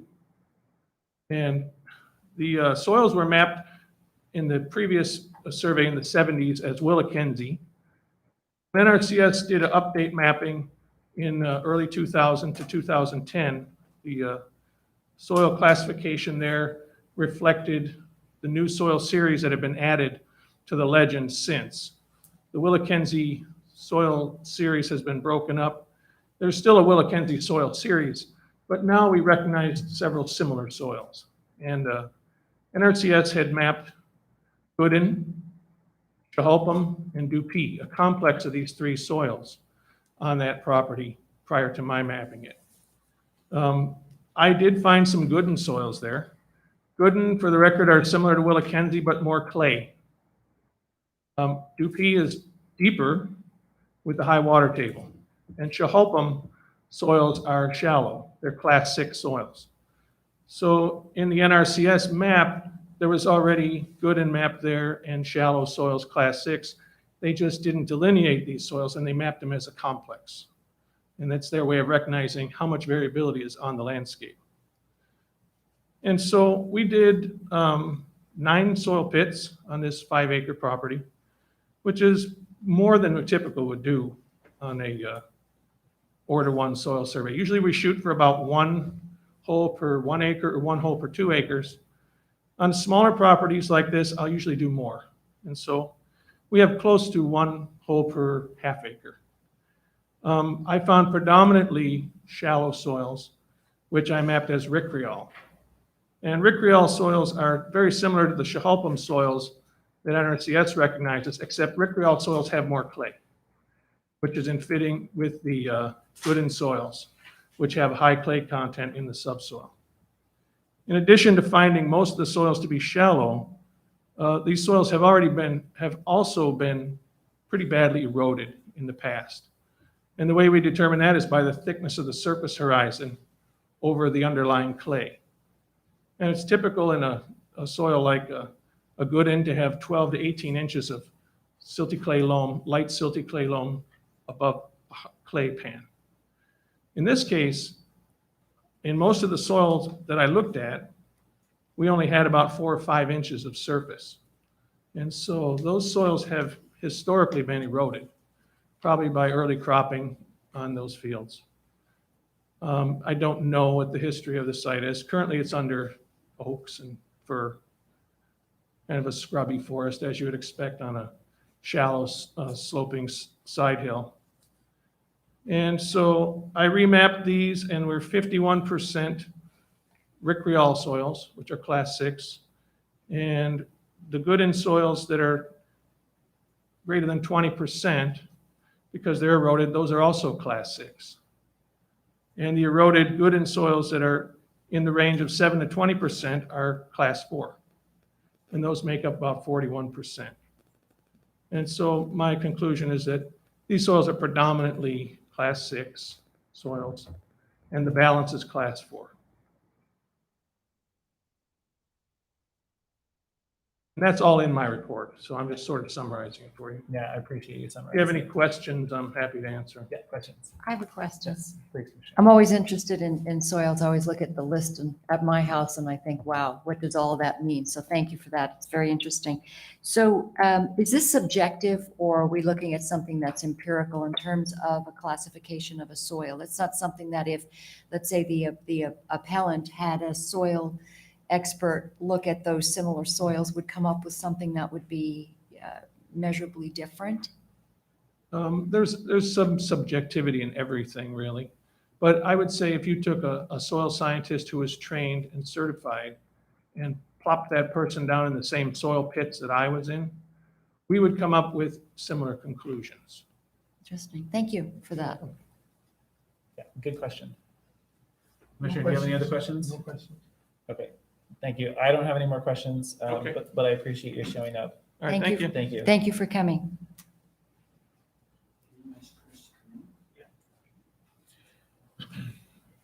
All right, Councilor Stamp, what do we have next? We're going to have our hydrologist come in, and he's just right outside. And Okay. he's going to be talking to you about that. You know, with regards to your question about subjectivity, when it comes, I have a degree in geology, so I know something about soils. You know, and a good example is the difference between a sapphire and a ruby. You know, they're more or less the same gem, but they have different impurities in them that give them a different color. And we talk about sapphires being blue and rubies being red. But in reality is that you'll find stones that go across the complete spectrum. And somewhere in the middle, you're going to get a stone, and you'll have to decide, is it more purple? You know, it's purple, obviously, but is it more blue than red? And, you know, it's those gray areas that scientists can argue about.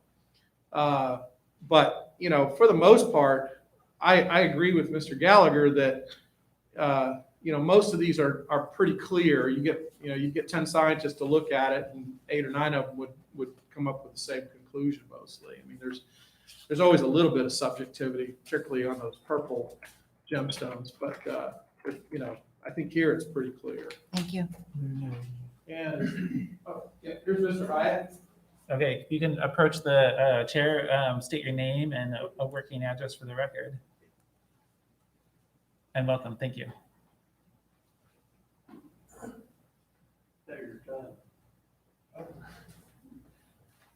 My name is Chris Hyatt. I'm a geologist, hydrogeologist.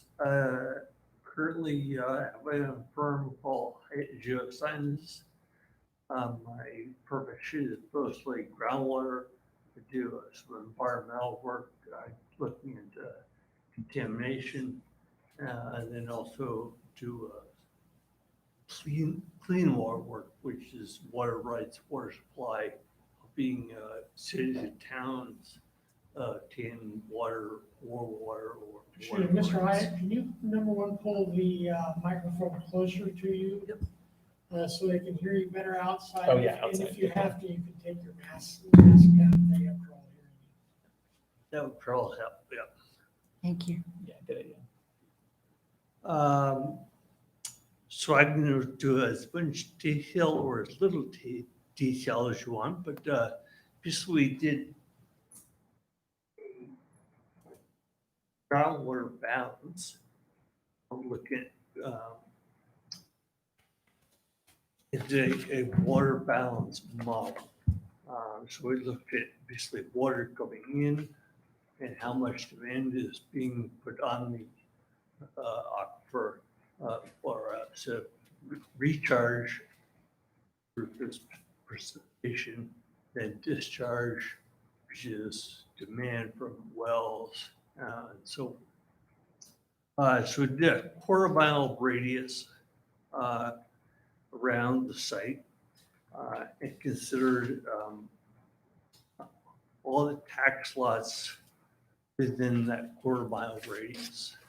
The quarter-mile radius is actually much bigger because in drawing the circular radius, if the line touches or intersects a tax lot, that is a tax lot is 10 acres. The radius may just touch 1 acre of that 10 acres, but we assess and include the entire 10 acres. So the quarter mile radius is, in this case, close to a half mile.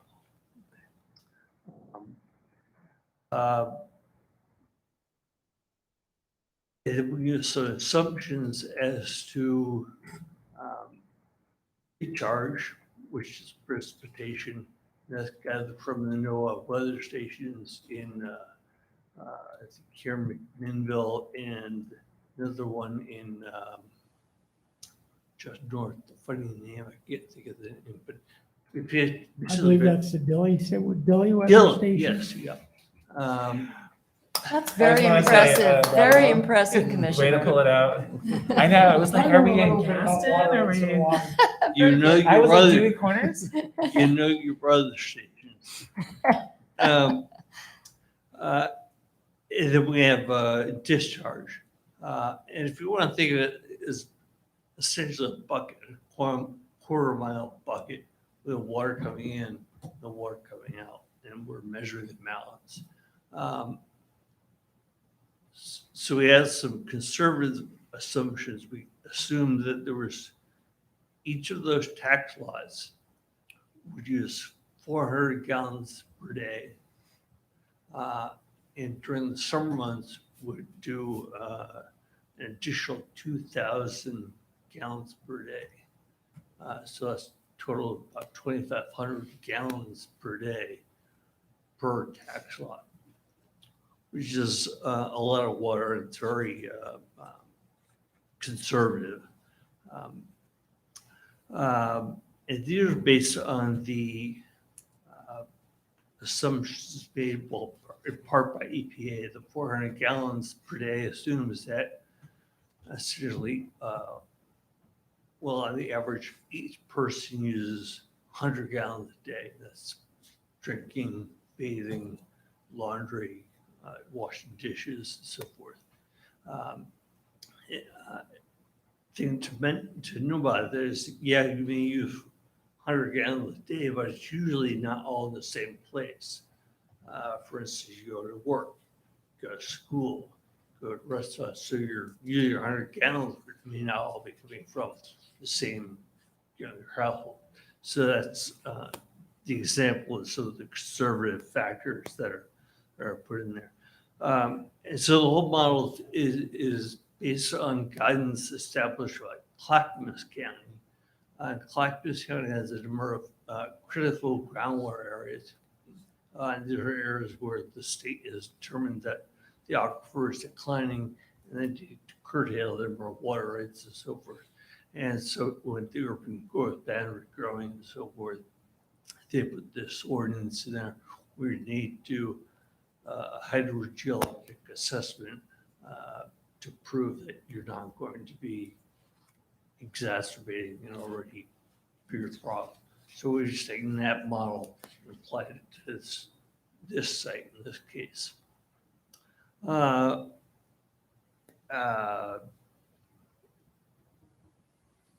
model also assumes like it has water in, water out. Water comes in through precipitation, comes out through the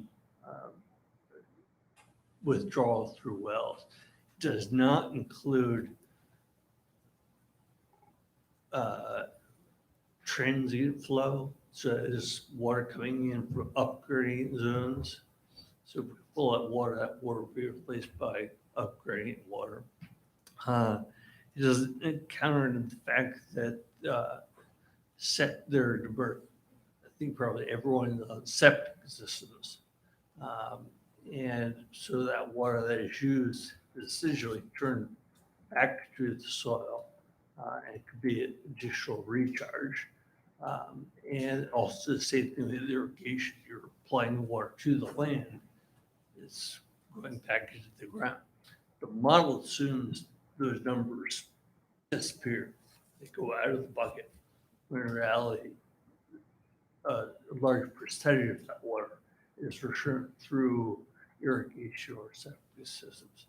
Another thing is that it assumes that every property has a well, which is not really the case. It's another one of the conservative factors. Not everyone has a well to be able to get their water from the Cove Orchard Water District.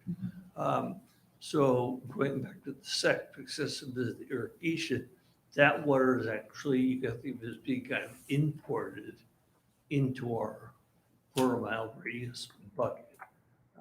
So that's an additional source of recharge that is not incorporated into the model.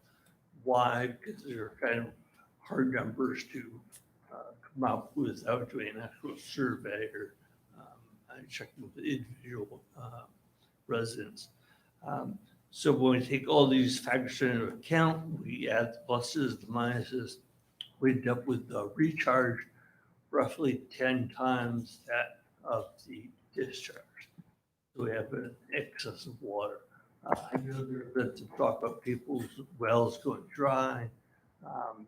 That is more a function of the geology.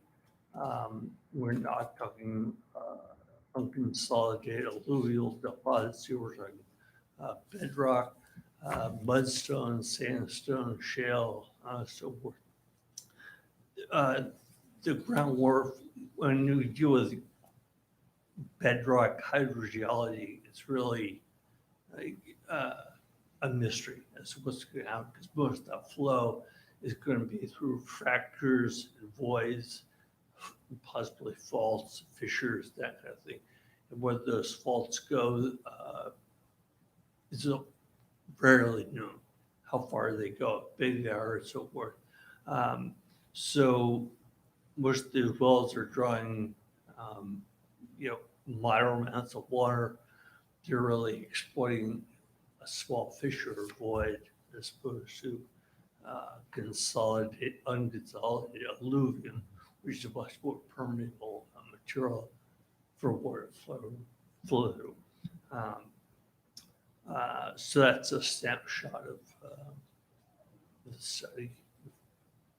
Do you have any questions? Questions? It's really interesting. Thank you. Appreciate that. So the one question that I would ask about is, so you talked about how most wells in the area are exploiting fissures, and you talked about how there's an overcharge of water in the system. There's more water coming into the system than Surplus, yeah, than leaving the system. correct. So sorry. You know where you're, there's water there. Mhm. You just may have a hard time finding it. Yeah. Unless your well falls on a fracture or void or something like that. Right. Right. And there have been a number of dry wells drilled. In fact, I think one of the neighboring properties drilled a dry well, moved it over, the next day. Right. And found water. So would it be accurate? And that was sort of where I was going, but let's just, for the sake of the conversation, not make assumptions. Which is that you, as the hydrologist in the room, your assessment, would it be accurate to say is that with all the factors, that a domestic well is not going to interfere with other domestic wells? And that's because there's more water coming in than going out, because there's not communication between different wells because they're exploiting fissures, as opposed to an unconsolidated, right? Correct, yeah. Right. And they're also far enough away that the amount of water that you would have for a residential well is going to be a very small, we call it conduit pressure. Mm-hmm. Is literally coding what the how far that cone reaches out, and 4 miles, very conservative number to consider in our evaluation. I've done city wells where we do quarter mile to a half mile, Mhm. those wells are pumping not 10 gallons a minute like most residential wells. They're pumping 300,000 gallons a minute. Yeah. I've got a 2,500 gallon from my well, so I Yeah. understand. Keep it. Yeah, So- no worries. So my next question along those lines, commissioners, if you're okay with, is the soil survey says, or I should say that Mr. Gallagher, based upon his expert knowledge, says that at least one section has what I haven't read all of the details of it, and I'm going to ask that we get an opportunity to read everything in more detail, but it would suggest from the hard pan clay below this 4 to 5 inches of silt that the water isn't actually going into the groundwater system. And so I'm curious, if we've got hard pan clay right underneath our silty loam, we're not, yeah, right, exactly. We're not actually. Well, I'm gonna say part of the hard pan is only under part of that soil. It's a small percentage of the whole. Oh, I'm sorry. I thought it was 51% of the landscape. But so if we interpret, if we assume that the rickreel, because it's the rickreel, right? That's the hard pan underneath the 4 to 5 inches, and I put 51% of it. If we assume that the landscape is not Wilkenzie complex, but is actually 4 to 5 inch Goodwin, or sorry, rickreel, or I've been out to, so I haven't done a site visit, but I've been out to his property. There's a lot of heavy clay soils. Where is the water going then? It's not going, as you said, it's not unconsolidated, so it's not just seeping in. Is all of this water flowing out? I'm just curious as No, whether you were really getting recharge. It is infiltrating. It Very is. slow, Okay, very slow. Our radiaments are usually 1 inch. yeah, big one. And they're, and they spread, so you're not Yeah. getting your downpours. When I looked at the geology here, I actually thought I was, came out to the sidewalk. I actually thought I would see more slumping slides. Sure. And so forth, and an occurrence of flooding in the area. Right. But we don't see that, which indicates the water is infiltrating. It may be very slow and it's flooding these preferential pathways once it gets, through the soil. Sure. But once the soil, and Andrew can talk there, one thing that emerges, a dry soil that drains very well, all of those forces have to be saturated before water really flows. So once it does, then you have a maximum flow. So then the follow-up, which is really probably for Councilor Stamp, the follow-up, it would be that your hydrologist here, their real point, am I accurate in saying this, is that Chris is assessing, Mr. Hyatt is assessing whether there is an influence or it's whether or not it forces a significant change in the farming activities, right? But he's talking about all of the water users in the area. Is that correct? I just want to make sure that I'm focused on the criteria of approval or denial. But I really appreciate you explaining this to us. Yeah. Thank you. That's Right. all right. I just want to make sure that I get back to, rather than leading us down some fun route that's not pertinent. The approval standard deals with significant impacts on neighboring farms or forests. Yeah. Or making those farm practices significantly more expensive. And what I was trying to convey was that approval standard is a much more narrowly focused, very surgical type of inquiry compared to the more broad inquiry of if we build one well, would it affect the neighboring residential wells? That's a completely different topic. Now, Mr. Hyatt's analysis necessarily covers both to an extent. And, because water is water, but, the approval standard is really narrow. It's, first of all, you have to identify the farms that you're talking about. And in Mr. Hyatt's report, he shows that the farms are not that close to us, where they're, and some of the farms are actually on Cove Orchard water supply. So, so that's the first thing. But, when you hear him saying that he didn't think that adding one more domestic exempt well would affect other domestic exempt wells, I think that's a bonus inquiry. It's not really related to an approval standard. Okay, I just wanted to make sure we didn't get off on something that wasn't an approval standard. I appreciate the information. It's hard for him to talk about the approval standard Totally. without addressing the broader context of where the water, how much water are you getting, where's it going, how much is it, so he's going to necessarily get into scientific questions that go beyond the actual legal standard that you're supposed to apply. That's sort of the nature of his work. Yeah. But for your purposes, the question's very narrow. And I think that's exactly what I was kind of trying to get at, is we cannot, except for the farm impact component of that, but we can't use that as a criteria, which is always so frustrating, but it is. Right. But we can use, and we must use, the impact on other farms. Yeah. Right. And so the one little note that I had here was, since a lot of farms, and I'm just going to say a lot of farms in the county really rely upon the soil profile to do their irrigation for them, since they're not, I would say, artificially irrigating would be a way to put it. They're not pumping out of a water body of some kind. Right.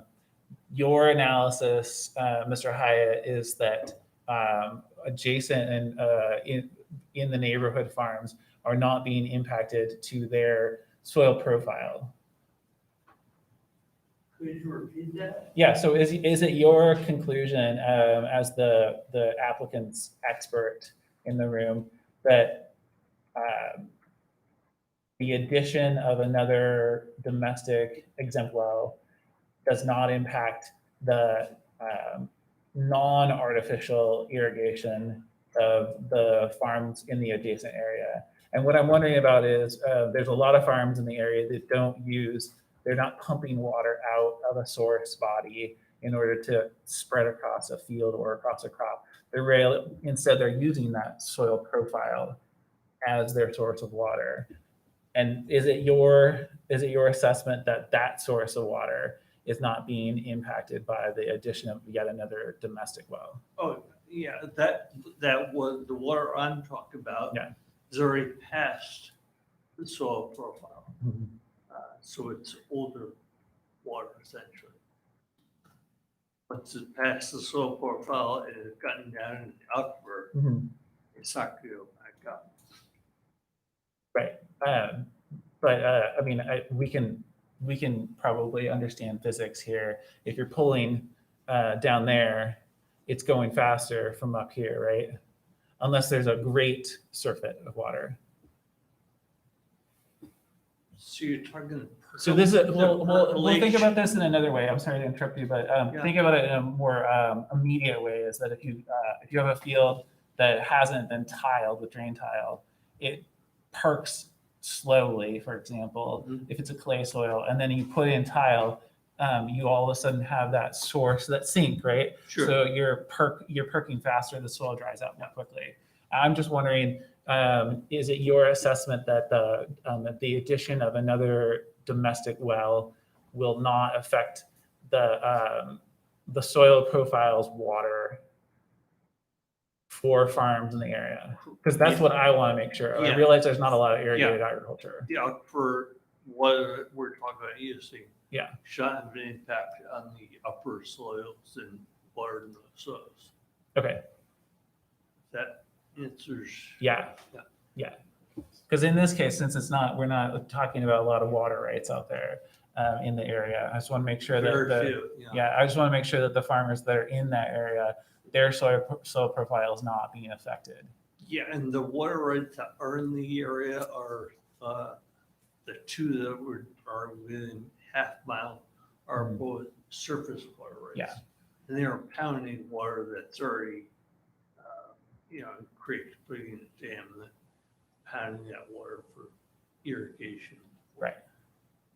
Right. But since I'm just thinking that since your applicant is talking about having an exempt well in an area where people rely upon the soil profile for their water, I just want to make sure that it's your feeling that putting in a domestic well, an exempt well, is not going to impact their soil profile water. That's correct. Okay, great. Thank you. I'm sorry it took me so long to No, get it to it's, you. I'm And I've got moving this parts. on too. Yeah. Thank Yeah. you very Okay. much. Thanks for your patience. Thank you. Counselor Stamp, does this conclude? Do you want to make any comments? I think that concludes our case in chief. We'd like to reserve some time for rebuttal. Yeah. Sir, you mentioned that you wanted to keep the record open, I think is what I was hearing. I was like, I wonder if he's going to catch that. I didn't actually say that, but because this is something that we'll decide on our own. But given the amount of paper that's here plus the digital versions, I'm wanting to at least inquire with my fellow commissioners about recessing at what we do it after your rebuttal, but before staff recommendation. But that's something that we can decide after we hear from opposition, right? I was just going to say, so then your recommendation would be to reopen at the point of staff recommendation, not to allow for any more testimony, but just to allow Yes. review of the additional information. Well, I want to reserve that until after we hear from the appellant. Yeah, if that's exactly. okay. That's what I wanted. That's why I was like, no, Okay. let's not talk about that yet. Yeah. Okay, Yeah, fair but enough. thank you. Thank But you. know that it's out there in my head that I've got a lot here that I want to make sure that I do justice to. Well, it's your hearing and you have the prerogative to do virtually whatever you want with it. So, we won't get in the way of that. So, We'll try not to push that too much. Thank Okay. you. thank you. Yes. Thank you. And now we will move on. Actually, the one thing is that the next role is if there's any testimony in support of the application from anybody who's not the applicant's. I don't think we have any. Okay, I confess that I haven't looked through the stack yet to see if there's here.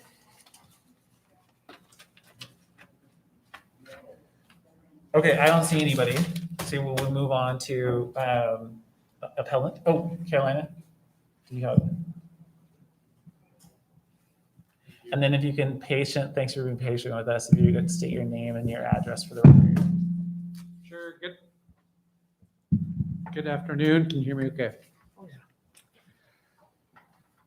Well, first off, my name is Elliot Rector. I am the appellant, or one of the appellants, I should say. I reside at 4500 Northwest McLaughlin. This is the property just downhill and to the east of Mr. Belt's property. I say one of the appellants because all of the surrounding neighbors and then some are actually on the appeal.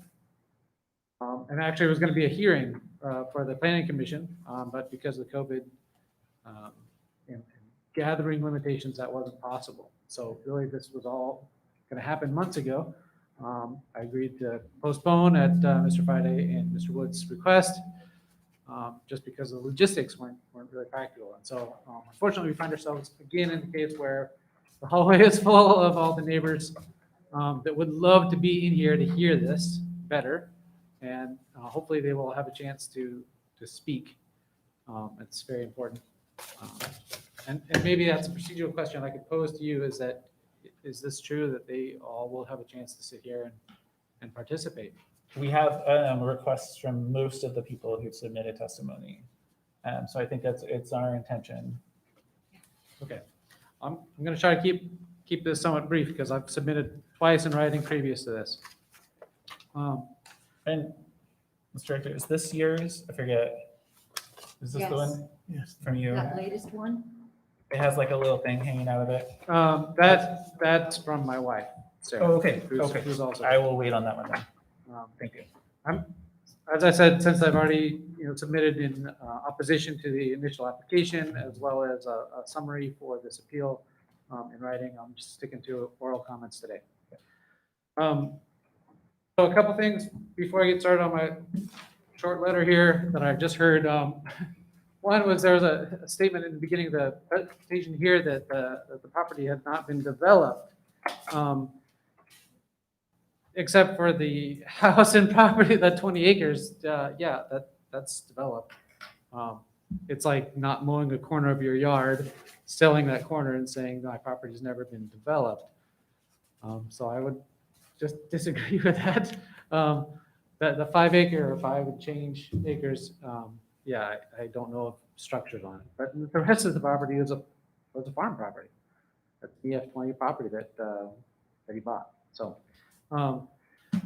as far as the soils report, I think the point of that was saying, hey, these are low quality soils. I heard, class 4, class 6. Yeah, there's a 74 classification that was done. It was reclassified after that as part of Steve's, I think 95 attempt to get a non-farm dwelling. They said that was just to look at the slope, which is strange because I think they dug holes. In fact, I believe I could dig out a map showing where those holes were. So I don't know why you dig holes to study slope. But anyway, soils were reclassified then. And then they were just recently reclassified yet again. So I was, in the direction of pointing to these soils are poor. And I find that interesting that you get asked the same question and get different answers.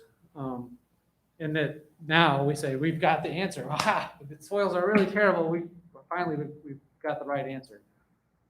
Well, I tell you, I'll get to this in the letter, but you don't actually need to know under the microscope what those soils look like to know what their potential is. So what we heard on the water, I heard a lot of assumptions, and I heard a quarter-mile bucket, and I heard, we didn't actually do a detailed survey, and I'll tell you, the survey is in the hallway right now. And you could go back to the 1909 plans for, developing Cove Orchard. And the reason it's not developed more is because there's no water out there. And that's back to the previous 2 attempts for a non-farm dwelling that was cited. And as far as assuming these wells, when it was drilled and we got the records and it was flowing great, well, that well's probably been abandoned. In fact, the well next to it's probably been abandoned. And now the 3rd well maybe is running dry. And these are the farms all around these properties. So we're not just talking about residences, we're talking about residences and farms. And so how you separate a farm from a residence when you live on the farm, I don't think you do. And so to say that there's a surplus of water, well, gosh, that's the folks in the hallway. They try to do a load of laundry and their well pump trips because it's out of water. You try to take a shower and you run out of water. Maybe it runs great for a year and that's salt. So, we don't need to assume. You can ask. I'm sure they're going to talk more about it. So that's my thoughts on the experts. It's like, hey, but let's look at what's actually happening out there. We don't have to guess. So let me read this to you guys, and then I'll get out of this chair so the rest of the neighbors can speak. We might ask you some questions though too. Yeah, please. So, good afternoon, commissioners. Thank you for hearing this appeal. I appreciate the chance to speak today. My name is Elliot Rector, and my wife Sarah and I own a small farm east and downhill from Mr. Belt's property. Since I believe you all have my detailed written statements in opposition to a non-farm dwelling, I will only summarize and add some context to my reasoning. I would have liked to address the Planning Commission earlier in the process, but the pandemic made that too difficult. Late 80s, Mr. Belt purchased a 20-acre farm and almost immediately split it and kept only the northernmost 5-acre tax lot. In doing so, he sold the lots that had road access, buildings, and utilities, creating many of the issues we're talking about today. He tried twice to get approval to develop the remaining 5-acre lot for residential use. That was in 88, 89, and 1995, and was rejected both times. And yet, here we are again. The decision to allow a non-farm dwelling would permanently take this land out of farm tax exemption and ensure it will be forever residential. How many times will the soil be reclassified and downgraded? How many times do the neighboring properties need to get together and demonstrate that a non-farm dwelling has problems? Be it water, wildlife, access, noise, traffic, road culverts, legal, moving fence lines, application of weed killers, or developmental precedent. Neighbors and I are here to ask you to uphold the zoning, uphold the character of our farming community, uphold your own rules and the decisions of the zoning commission in the past, and once again decide against a non-farm dwelling. Development is too fraught with problems to allow an exception. Mr. Belt purchased farmland. He owns farmland. Zoned as a farm, surrounded by farms, and is still valuable as a farm. I believe the EF zoning is set up to protect farmland and communities from being chopped up and developed for housing. And I'm here to ask you to uphold that intent. Easy to know if the land is valuable as a farm. Just look at the sheep, goats, cows, pigs, vegetables, vineyards, wheat, and hay surrounding it. Please consider the many detailed zoning, code, and common sense issues that have been submitted and don't allow this non-farm use. Thank you. Thank you. Thank you, Elliot. So I wanted to ask one question before we move on to other folks who are in opposition. Please. And that is that one thing that you prompted me on that we didn't ask, or I didn't ask Mr. Hyatt about was there's a lot of livestock in that area. Yes. And livestock watering is generally, well, it's an exempt use of a domestic well. Like you can use a domestic well. You don't need water rights. So that's an area where I didn't hear him address it. There's a lot of livestock watering in that area. Is that correct? Yes, I certainly do. Okay. Yes. It's surrounded by farms. So the amount of water changes by crop, but it's not hay this year, next door it's wheat, right? So, I mean, absolutely food can be grown. And so, okay, whatever the soil report says, I know that Andy is qualified and has done a lot of good work. And I don't doubt that. What I doubt is that captures if the land can actually be used as agricultural land. Because, unless there's a magic rectangle that says, oh, this box doesn't work for farming, although all the surrounding property does, drive out there, take a look. It can be farmed. And would you say that your area is, in what ways would you say that your area is different than on the other side? I was just thinking that there is a ridge here, right? So in terms of like Cove Orchard, the little town, not town. Yeah, as versus- far as do like you feel like it's a different area? from like a character standpoint. Yeah, and I made a point to that, in the initial application was the county, as opposed to the codes, the county has to specify the study area. The county did not. The county accepted the study area that was proposed, which was that circle. And, they said, oh, well, we should include these big properties and we should also include what I'll call downtown Cove Orchard, which are then thrown out. They say, oh, these are already small properties, so we won't include them anymore. So I don't know why you would include already small properties. Like that's not the character of this land. Why do you look at, manufactured homes on 1 acre lots to compare that to undeveloped farmland? That does not seem, so to me, yeah, that's where the source of that contention of the county should be saying what properties should be compared when studying this, and the county did not. Okay, my next question, thank you. My next question would be going back to the livestock watering. My brain doesn't work that fast, so I just want to make sure that I get back to the livestock watering. Yeah. Do you recall how many gallons a day you're allowed to use from an exempt or for a domestic well for livestock watering before you need to have a water right? Do you know? I couldn't answer. I can tell you I use rainwater because you can afford rain if you can catch it for a little while until you run out of tank space. Yeah. I couldn't tell you as far as the exemption rate.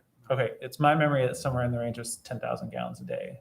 I heard some assumptions on water use being excessive or 100 gallons a day being a lot, and that's kind of a big number. I read those meters out there every month. That's me, and it's not a lot for the properties around there. It's quite common to see 40,000 gallons a month on potable water. So the amount of water that would be used for agricultural uses or livestock would be on top of that in addition to. So yeah, what you're talking about pumping out of the ground, certainly feasible to be pumping quite a bit of water out there.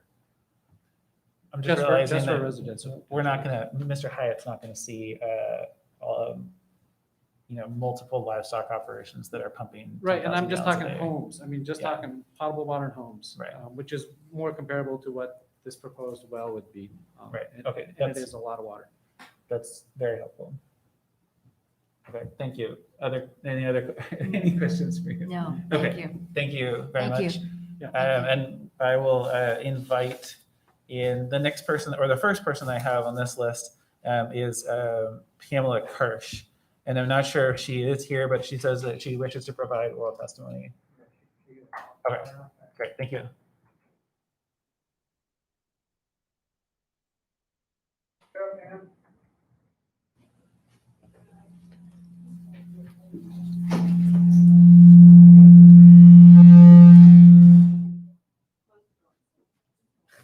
Apparently. Oh, right. It's feedbacking into the screen.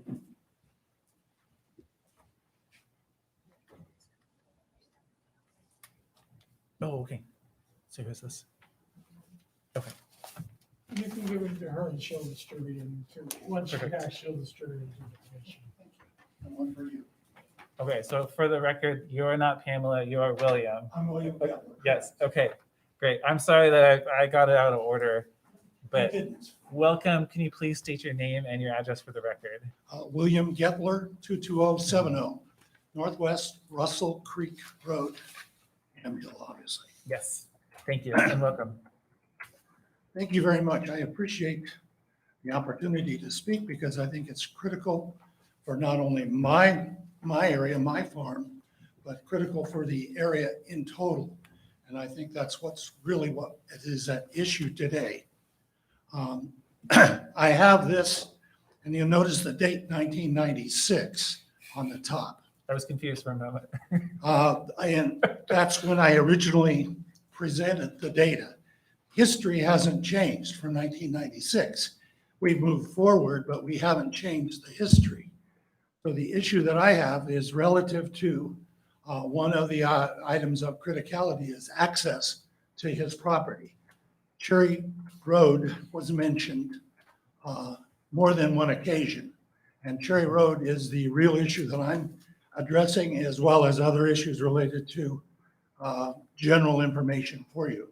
If you turn the picture on its side, Russell Creek Road would be down. In other words, it looks like the state of Utah there is my property. And the Greens property, and across the road, the Petraeuses. And if we go out there, the houses were in that area. But the area circled, or in squares actually, is surrounding my property. This was provided me by the Department of Agriculture here in Yamhill. So this is not my picture, this is theirs. But it provides what I'm looking for and what I need to discuss about the property line. When you looked at the, from 1996, I noted in my data that it was 90 years ago that they did it. Well, when they actually platted and started developing the land, if you go back, so you're now into the 1800s. When they platted this entire area, what they did is they platted the land because they wanted to sell it over in Europe. And they platted the land for sale in Europe. And at that time, Yamhill, the city, was a very important city, probably more important than McMinnville at that time, and was anticipated to become a county seat. Never happened. Life moved on. But the platted property was identified and designed to be sold overseas, Well, they realized they didn't have roads on the platted land. If you looked at the edge of the plat, they literally said, well, we need some roads. So they literally drew a line down the edge of of the property, and that became Cherry. That line being Cherry is, I mean, it's perfectly straight. It's straight up and down. It's a perfect line. In this world, there's no such thing as a perfect line. You can find that, oh yeah, we planned on having a road in a general direction, and that's acceptable. But a perfect line for that far on that kind of property doesn't work. And I noted in the detail here, and I would anticipate most of it, the concept was pretty straightforward. Somebody in Europe, France, Japan, Italy, wherever, is not going to know whether or not there's a road there. They're going to say, hey, the road is platted. Platted, yeah, they put a line on a map. They called it something. They called it Cherry. They put the line on the map, they called it Cherry. They clearly could not have looked at the land because a large chunk of that road that exists on the current plotted map is the middle of a gully that comes down the hill that's washed. The water washes down that gully when it's raining. In fact, the seasonal creek, if you look at the tree line going across just up from the bottom, that's a seasonal creek. Not only is it a seasonal creek, it basically dries up in the latter part of August, right in through September. It's a seasonal creek. However, it is subject to get washed out. And one of the really rainy seasons, flood seasons, we had our culvert washed out, literally washed out. There's pictures of it, but the reality is we had about I would say a 4-foot culvert that could totally wash the culvert out, totally wash the road out, totally annihilated that. We literally built a bridge to go across the road. I went to FEMA and said, hey, can you guys, first I started with the county and they said, nope, it's not a real road, it's your driveway. While it's platted, it's your responsibility. And I understood that. I mean, it was never designed as a road. Originally, the Warren Casey, who owned a house up on top of the hill, he was the original farmer for that land. His house got destroyed in a fire. Now, he was on a well. About 9 months out of the year, no problem. Again, on the last part of the year, the dry season, his well would go dry. I've had my well, I have a really great well when I arrived. It was getting about 6 gallons per minute, which is a good well in that area. However, there was an earthquake that happened not too long in advance, it was only a 3, quote unquote, only a 3, but I lost half my water. So I'm now down to 3 gallons per minute. Now, 3 gallons per minute is great if you're not doing laundry and washing dishes and taking a shower all at the same time. Doesn't work real well. My well has gone dry. And if somebody says, well, hey, a dry well, what's the issue? Well, when you're lugging 5 gallons of water in a plastic container up to the second flight of stairs in your house, it is a problem. Water is heavy. And if you're lugging it in, I know you've probably never done it, but the reality is after about the 6th coat up and down those stairs, that water is not something you want to play games with. So we get flash floods, yes. Do we run out of water? Yes. Do my neighbors have problems with their well? I don't know of anybody that hasn't had a problem in my surrounding with their well. It just happens. At the end of the summer, we have a problem, almost all of us, for personal use well. The second part of the issue is if that road were a real road, which it's not, you've got that gully that runs down the middle of the road, which isn't there. You've got the tree line that's in the road a lot. It's designed originally as the driveway from the guy on top of the hill whose farm burnt down. That driveway has been maintained to the extent that periodically we run a tractor up and down the road, we dump rock on it, but it's never really been designed for any real traffic. It's designed for people to get in and out of their house. That's what it's there for. When you say, well, we can modify this road and change it and add to it and make it someplace that it doesn't really exist right now. That platted road never went anywhere, never did anything. There's other platted roads in Cove Orchard, Yamhill area that were platted that were never ever created. So low, somebody with their fancy pencil drew a line. That's a road. Not really. The reality is there's a spring in the springtime, the water spring comes across that road. Have a giant gully on that road that's coming down. It washes to the side of the road, goes down the road, ineffective road. The other part, when you get down to the bottom of the creek, we have a sinkhole. I mean, I have probably dumped boulders and rocks and you name it into this sinkhole, and everybody now just drives around the hole because it never goes away. It's always there. So the issue for that road is, yeah, you've got a road that's on the map that's maybe there, platted maybe. Somebody drew a line for sure. And they drew that line over 100 years ago, 120. I don't exactly know. I've looked at the maps downstairs in the history, flipped open all of the things and looked at the map. Yep, it's platted. Does it exist? No. You have to make it? Yes. In the process of making it, are you going to create troubles? Absolutely. I mean, the reality is we've got grandkids and great grandkids that come out on that little driveway and they're not used to seeing traffic. Can they be made to use? Can kids learn? Yeah. Why should they have to? When I first arrived in Oregon, and that's 40 some odd years ago, I was approached at the Yamhill Derby days. And obviously he knew I was new. I didn't know who he was. Guy came up to me in bib overalls. He says, do you like Oregon? And I went, yeah, I like Oregon. I've studied it. It's one of my favorite places in the world. I'm living here. He says, if you like Oregon? I went, yeah.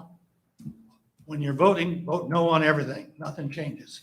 Otherwise, it'll change on you. And I went, that's probably nice advice. He was in his 70s. I was in my 30s. Second thing, is it going to cause harm? I went, okay. If you like it the way it is, don't change it. If you're going to cause harm, don't change it. If there's a potential for a thing. And he says, last one, follow the money. If somebody's trying to make money, yeah, maybe you should be wary of it. So I got 3 things out of 3 that I'm concerned about. I like my property, my little seasonal creek. I have the animals. I have all of the things that happen. I got a herd of elk that go across. Once a year, I see this herd of elk, except when somebody started building stuff, whether or not it's a fence, whatever it is. My herd of elk disappeared for about 4 years. They finally came back. I have squirrels, chipmunks, raccoons, whatever. My concern is that I don't want to change something that really works. This road is, to me, an access and a critical access to changing the value of the property surrounding me. I like Oregon. I'm not fond of having it change unless there's something. If this were critical and someone were about to die, no problem. I gave an example to the people outside that when I first moved here, Marge Bannister, some of you may or may not know of her. She was in her late 80s at that time. She's passed. She was out in her yard and she yelled in the little valley, fire. And all of us ran, they could hear it, and it's like an echo chamber. You can hear. All of us ran over there with shovels. We beat the fire out and we looked at each other after we got the fire out and said, did anybody call the fire department? Well, none of us had called the fire department. There was 10 of us there beating out the fire. Yes, people are important, critical. Then we called the fire department and they came out and doused it down to make sure nothing happened. But the reality was, I believe in people. I believe that we should help out people. But I also believe that there is time when you say, this is Oregon. We have a value to protect, and this needs protecting. Clearly, this road, Cherry, It's never existed, was never a part of anything. It doesn't, if you look at it on the map, and I'm sure there are maps here, because I've seen maps that show where the little driveway is, and it's not straight. And I'm sure you'll find in your data that there are things that are critical and important that, yeah, we could possibly change them if we had dump enough money in it. But does that really fix and maintain Oregon as we know it? And to me, that's a critical statement. And I'm available for any questions. There's more information, more detail in here. The key for me was that platted land was developed as a speculation for profit. I don't see speculation for profit as a primary goal, just to change something. Thank you. Thank you, Mr. Kettler. Do you have, Commissioners, do you have questions? No more questions at all. Okay, thank you very much. Thank you. Pardon? May I have a copy? Oh, all of these, she's got an extra copy as well. I'll give you my copy. I appreciate it. And Mr. Kettler, do you know if there's an order to how people would like to come in? Okay, who shall I call? Well, I would say that Siobhan Petraeus is next on my list, but if there's an order that they would like, I'm open to that. Tell Siobhan. Okay, thank you. On the map, she's straight across the street from me. Yes, and I will, she has written testimony as well.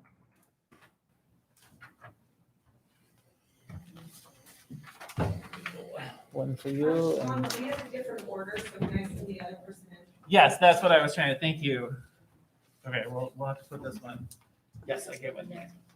All right, set that aside for now. No. Can I take my mask off? Okay. Yes. Can you guys hear me out there? Okay. My name's Sarah Rector. I live at 4500 Northwest McLaughlin Drive, Yamhill.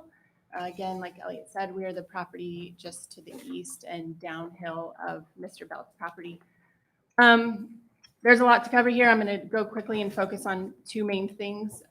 So Steve Belt bought the property around 1988 as a 20-acre tax lot. My submittal is the one with the dangly bit, and Exhibit A is the warranty deed from 1988 that states that it was transferring tax lot 2427-200, which includes all of tracts numbered 130, 131, 139, and 140. I have done research and I cannot understand how those 4 tax lots were legally subdivided and how 3 were allowed to be sold off and separated from lot 130, which is the property in question.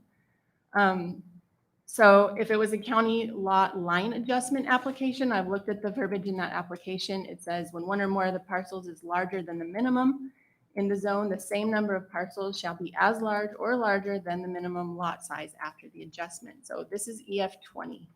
So how, I guess that is a question I would like to put to the Board of Commissioners and the Planning Department is I think it's really important that it's publicly demonstrated that this lot 130, this parcel R2427-200 was legally created in the first place. So that is an open question that I have not been able to find sufficient evidence for in the public record. Secondly, as stated, there was an application in 1989. I think 12 to 13 neighbors all came and appealed that decision. It was denied. Same in 95. Again, multiple neighbors. And I've also have those denial reports as exhibits B and C. So I guess that's all things that have been roughly touched on, so I won't go into it too deeply. I guess I wanted to touch on the access question. So the Woodside Drive is the other potential access, and Elliot earlier in this process submitted a photo to the record that shows that intersection of Woodside and McLaughlin under an enormous amount of water. That happens a number of times per year. And other neighbors have to go out using other private drives and cannot get through there. If you look in the aerial views, just to the south of this property, there's a huge red barn out in the field, and that barn has been in standing water inside the barn. So it's definitely a floodplain, and the prospect. Is that that one? Yes, yeah. So the prospect of developing a driveway there at that intersection where that culvert is undersized, that seems to be a pretty significant financial burden on the county. And I would like to understand if the county has done an assessment of the feasibility of a potential access that direction. Also, in the findings report from the planning department, it stated that the report a copy was sent to the Dundee Fire District.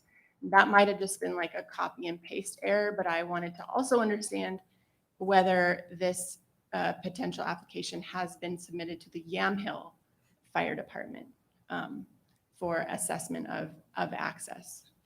Okay, so that's that one. The soils. So this is a big one for me. So Andy Gallagher's soil analysis asserts that the recommended soil reclassification types are not high-value farmland as defined by ORS 215. That's a direct quote. That contradicts the most recent NRCS soil report. And in that NRCS soil report, it predominantly shows that this is a 2765C soil, which is characterized as farmland of statewide importance. So that report, excerpts from that NRCS report are in Exhibit B. So I started doing a little digging on these soil types, right? Because the first report was Willikenzie, and it was by a soil scientist, and that didn't fly and didn't have enough backing. So now this one comes out and it shows something different. So I started just researching soil types. And what does this mean? So Exhibit E is a soil report commissioned by Mr. Belt in 1995, which claimed completely different soil types. Hazel Air, Willikenzie. This wasn't the answer Belt wanted, so it made sense to maybe wait it out. He eventually withdrew his application to proceed and basically was like, I'll come back when I get this right. So Exhibit F is something that I found also when doing research. And it's actually a presentation created by Andy Gallagher, who did the soils report for Mr. Belt. So it's a presentation called The Arc of Oregon Wine Soils, and it was presented to the Oregon Wine Symposium in 2016. It identifies, I don't know how to pronounce it, but Chehulpum soils as having, quote, high quality wine potential, end quote, and also notes that oak savanna and poison oak are typical inhabitants of these kinds of soils. So we've seen it from our property that that Mr. Belt's property is covered in oak and poison oak. And that was also corroborated in Mr. Gallagher's report. So it makes me a little bit skeptical that almost 5 acres of this type of soil has simply disappeared and that there's no trace of it whatsoever.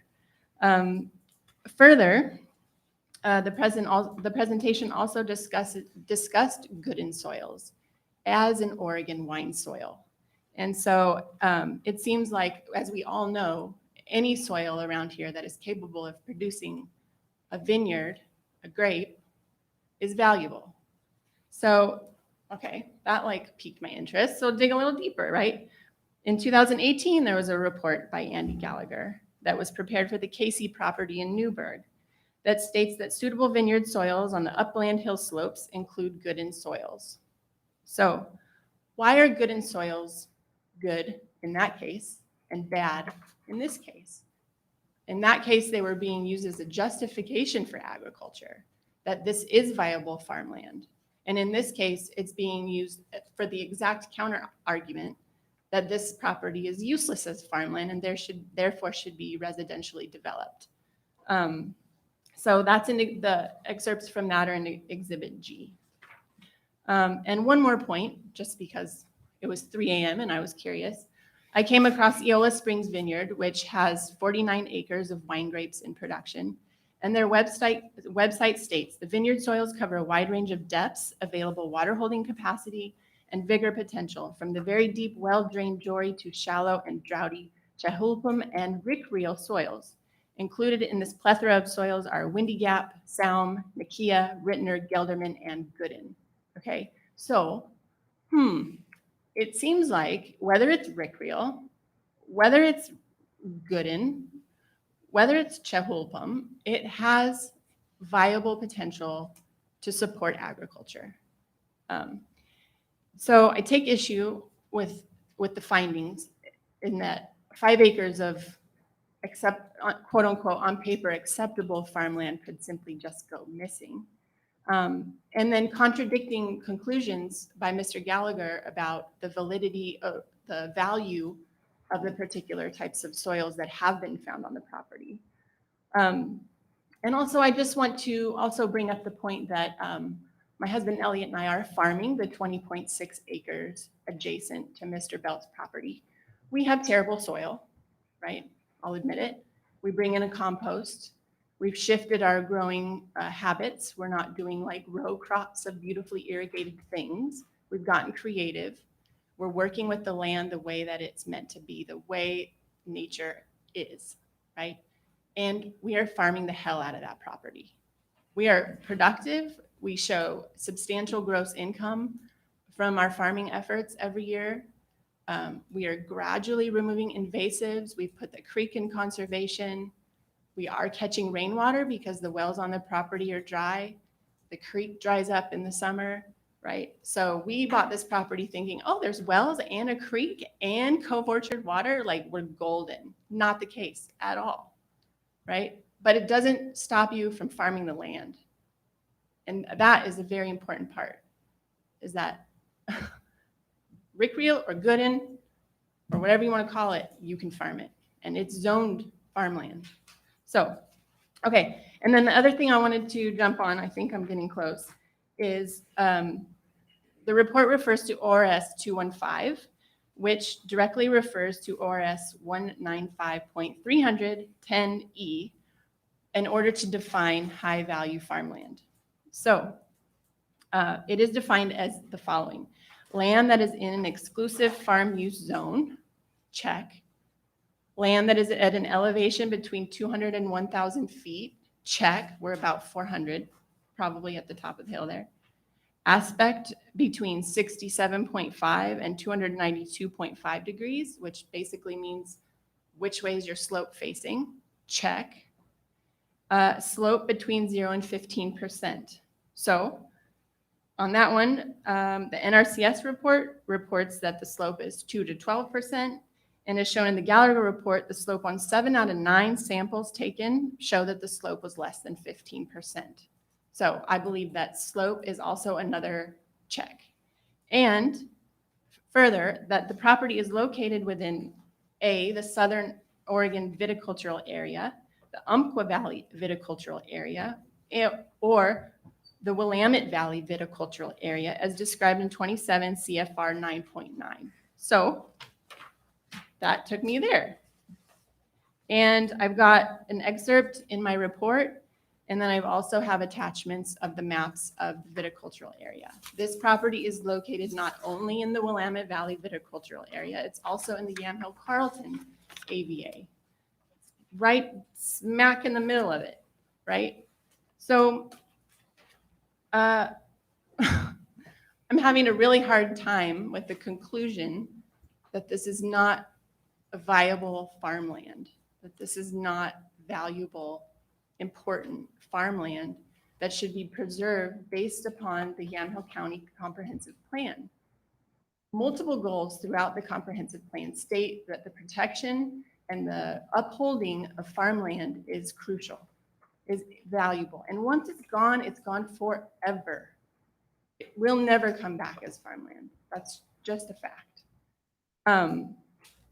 So, and I also wanted to state, and I've got another exhibit here, Exhibit I, according to ORS 92.205, which was also brought up in the previous denial of this application, that undeveloped subdivisions should be reviewed to ensure that they are in accordance with the comprehensive plan.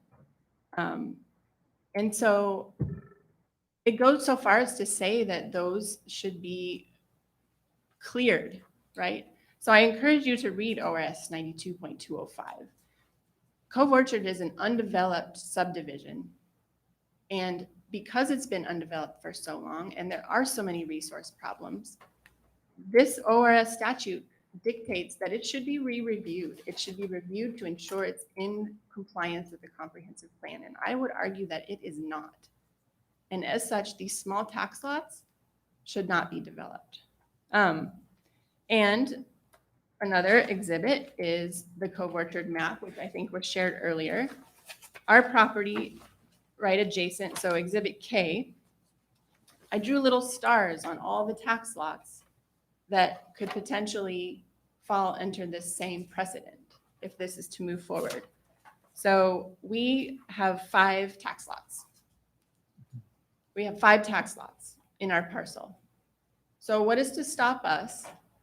And this is just the adjacent property. This is not the 2,000 acre shenanigans, right? I don't need to go that far to understand that if the Cathonas next door build their 3 tax lots and we build our 4 extra tax lots and everybody else around us takes advantage of this loophole,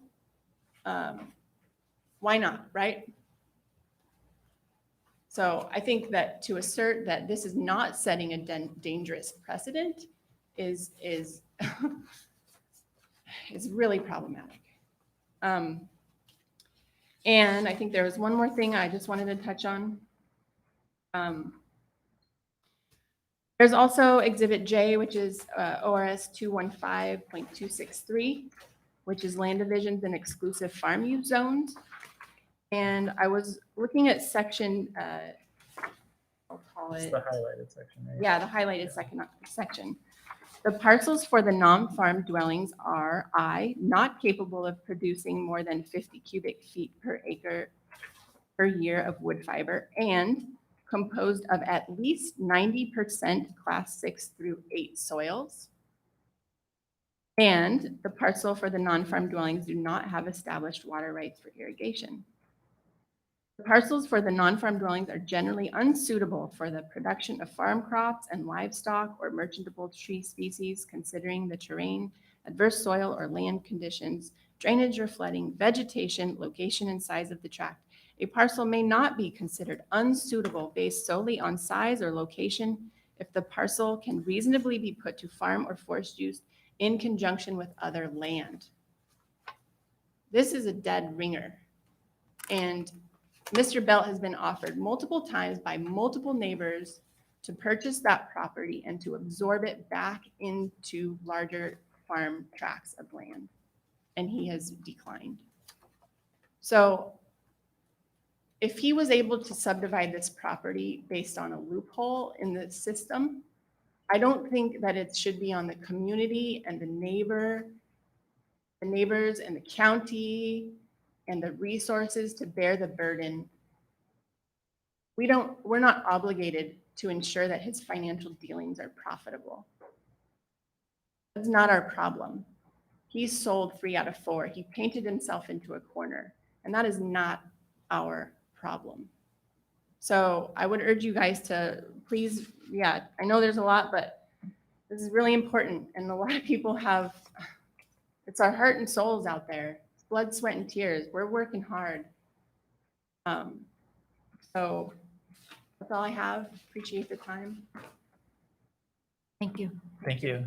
Questions? No, very good. No, thank Okay. you. Yeah, Thank you thank very you. much. I have a question at this time, perhaps for staff, and I don't know whether it's appropriate now to ask that question. And I had the same question earlier on about the, how is it, I know it's not possible to subdivide those EFU properties in terms of, so how did this happen to begin with? And maybe Counselor, do you want to respond to that? Because I kind of wondered about that myself. Maybe we could wait. Could we wait until rebuttal? Does this work? Commissioner? It's a timely question. I'd really like to answer it. if that's It possible. seems like it's a rebuttal though, just Counselor. I just had that question Yeah. and It's a simple answer. this lady did pose it and I can't answer it and staff can't answer it, so. The simple answer is the subdivision was, the Cove Orchard subdivision was platted in 1909, prior to any land use laws, and that plat still exists. Now, she mentioned that it's an undeveloped subdivision, which is difficult to comprehend given that she lives on the property, so it's obviously not undeveloped. It's developed. Matter of fact, every neighbor that testified here lives in this subdivision, so it's very developed. There's hardly any lots left that aren't developed. And she cited to ORS 215-263 and said that talking about land divisions in EFU zones, well, if she had read it more carefully, she would realize that the section she was talking about does not apply in the Willamette Valley by its express terms. Number subsection 4, in Western Oregon as defined by ORS 321-257, but not in the Willamette Valley as defined in 215-010, the governing body or its designee may, and then it says allow land division to accommodate non-farm dwellings. Well, you can't do that in the Willamette Valley. You can't create lots to make non-farm dwellings. They specifically wrote the law to where it does not, the rules for Willamette Valley are more If I could strict. interrupt for commissioners, I think now we're getting to the point that a lot of this information is rebuttal information. You should save it for rebuttal time. Yeah, I agree. Thank you. I Commissioner. just want to know how that happened to begin with. Yes. So, but thank you. It looks like you've got, please come up to the microphone and state your name and your address for the record, and then I'll put your comments in here. Okay, my name is Albert Katona. I live at 5200 McLaughlin Drive. And indeed, I have, most of my tax lots are undeveloped, and that's how the map also looks to me. Not sure what almost all developed really means. I have submitted this in writing to folks, but I'll just on 2 points because I calculated in here how much of my land would be lost to production if Woodside Drive is developed to a standard that the fire department would like with the appropriate gravel and ditches and whatnot. So it's more than 10% of one of my parcels and more than 6% of another. Really seems like an adverse impact on my farm. The water rights, I'm certainly no expert on Oregon water rights. I have a well that's used for irrigation for some of the summer and then it runs dry. And I make use of it such as I can. If it ran for less time, I would use it for less time. At a certain point, I might take another one. I do know that other people who have risked this, digging a deeper one, end up with brackish water, and I certainly don't want that. That won't do to irrigate anything with. So those are really the primary things that I have. I also mentioned in here that, my woodlot is used to run, which is directly adjacent to the parcel in question, is used to run pigs and goats in certain years. And I do believe that while there is right for farmers to make noise and dust, that's quite seasonal and very predictable. So if your animals don't want to pasture there, if they all run away from the line when someone's running a combine, it's no big deal because it's just a couple days a year. But if somebody has a household and they have their pets and their, let's say, right to enjoy life if they live there, I don't really know what that would do. And I have definitely heard some very loud engines and stuff that have to do with people's ordinary household activities and enjoying themselves. So to me, it doesn't seem like a zero impact on my farming operation. But I'm mostly concerned that wiping out a big section of my best pasture to put a gravel road on is my biggest issue. Thank you very much. Thank you. And Albert, I just have one question for you. I just want to flip to it. So the way that okay, look at that. It's right there. Your woodlot is immediately south of that line, right? True. So we're looking at you're growing trees and you're pasturing sheep and pigs. Goats. Oh, sorry, pigs and goats. Yes. pigs and goats. Inside of that woodlot. Great use of it. In what looks like it's Gooden and Rickrell. And you're successfully raising food in that. So the soil indeed has clay on it, more in my bottomland. Sure. You know, but up there, there's certainly clay in the soil. I mean, I'm not a soil expert. We've dug holes to bury animals up in that section, and I certainly didn't hit anything in 6 inches. I think someone hunted pretty hard to find that spot. It certainly isn't like where you grow hops or something like that. It is upland. Yeah. I do know a lot of people have suggested that we grow grapes. It's not what we're doing right now, but you know, I well imagine, given that the grape growing vineyards that I visit have the same look to them, that it's probably a viable thing. Okay, great. I just wanted to make note of that you're growing stuff on immediately adjacent to that soil type. Yeah. Thank you. Thank you. Right, I'm not going to presume to even call on the next person. I'll just make sure whoever's in the next in line.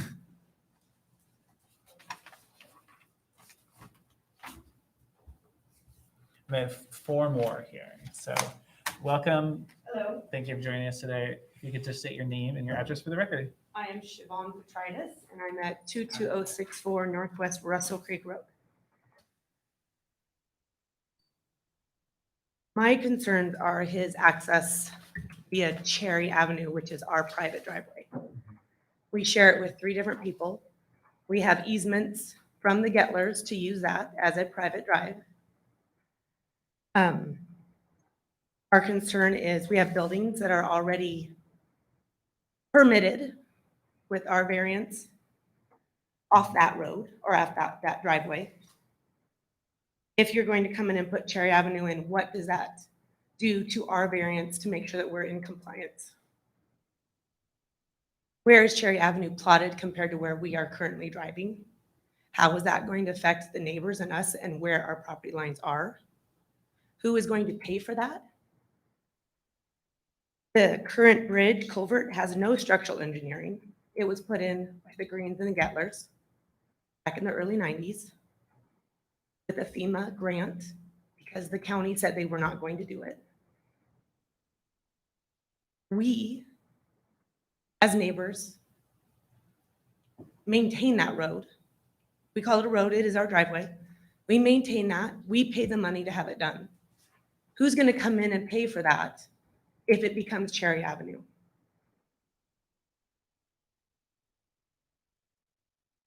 Fire trucks come up to the Greens, they've come up 3 times. They idle in my driveway. They can't make it up their driveway. There's no turnaround, there's no pullouts. It is a 1-lane driveway. Who is going to pay for all these upgrades to my driveway, to the Greens driveway, to the Gettlers driveway? We maintain it, but we do not have the money to go in and put thousands upon thousands of dollars to make this usable for multiple access. We have power lines. They have a setback. We have a creek running down the side of the road. Where is this road going to go if not onto the Gettlers and the Greens property? Who is going to pay for that? Who's going to reimburse them for taking their property to make a road? He has access through another road. He has always said Cherry Avenue.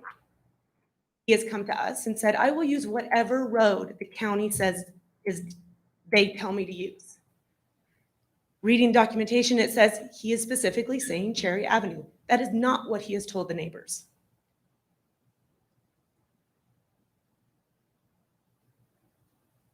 So I had bullet points for the road. I have a concern with the water. I had a chicken farm. I no longer have it because I cannot water and feasibly keep my chickens with water. I have 3 wells, one that went dry. It's abandoned. It failed. 2, supposedly 8 gallons a minute. Back in 2011, it went brackish, no longer usable, unless I spend thousands of dollars on a reverse osmosis system, which we did because that was the only way we could get water. I have another well drilled early, I don't exactly know the date. It's supposedly a 2-gallon a minute well. It is less than 0.5 gallons. I have a 1,500 holding tank just to suffice a family of 5, so we do not run out of water.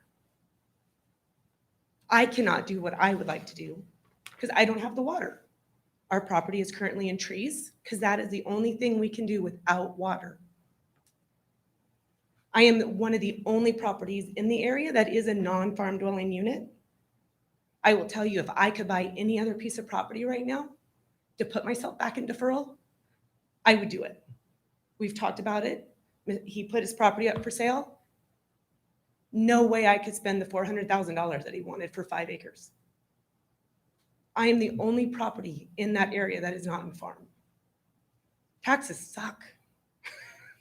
Pay a lot of money. I'd rather not. I'm in trees. I put in the application. I'm on the other boat of this if he sells that property to someone who doesn't realize that they can't go back in deferral. It's not explained when you buy a property. I did all the stuff. I did all the research. I filled out all the paperwork and I was denied. I don't think we would have bought the property if we knew that. We have water issues. If I would have known that, we're doing the best we can with what we have. We've spent lots of money on wells. We spent lots of money on reverse osmosis so we could shower. We can not lose washer, dryer, all those things that erode because of the salt water that we have. Right now, we get 3 gallons a minute off combining both those 2 wells with the reverse osmosis system. And I still run out of water. We've had to bring water in from other sources, which is not cheap. And it's frustrating when we have 3 wells or 2 wells that should be producing enough to house a family of 5. My concerns are the water and the road. My private driveway, the Green's private driveway, the Gettler's private driveway. How is that going to affect him taking that road all the way through with the buildings that are already there? The variances that you have to stay under. That is my summary. I only have one question, but do other commissioners? I don't, thank you. Okay, so can you describe I'm which of tax these? lot 700. Okay, let me, So it is are you south. the big parcel with the trees? Yes. Yes, okay. So Okay, just helpful to me. yeah, to know. and then in correlation to where my well is, it is less than 50 feet from the property line to where his property is. Okay. And that is my biggest well that I have that feeds our our water, our house. Yeah, okay, thank you. Mhm. Thank you. Thank you. Mr. Chair, Yes. can you take like a 2-minute recess? We'll recess for 2 minutes, Go. not 5, not 7. Thank you.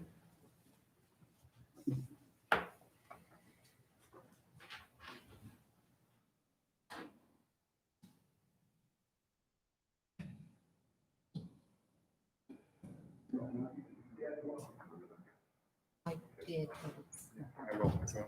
I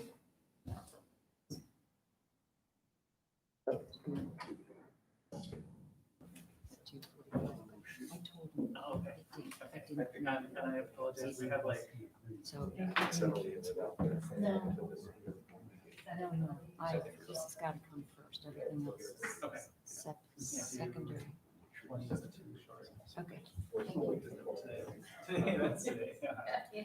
I was just telling it to him actually because I'm like, I don't even know if I saw some of the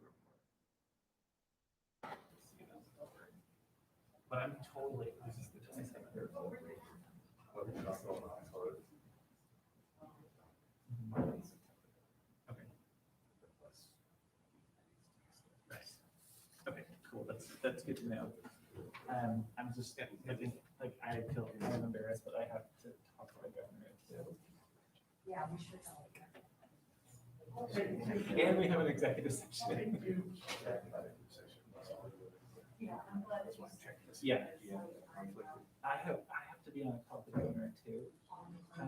But I'm also just totally good tomorrow. And I could do it later today if we needed to. I prefer not to, but. And I also, I'm like, actually need to read, yeah, I'm available tomorrow.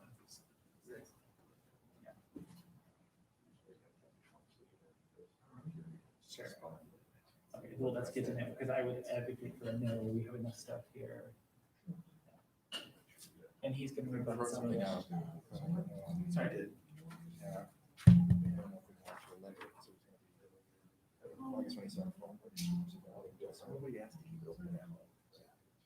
I was just thinking that, like, we would just continue with opening and staff recommendations. That's what I was pretty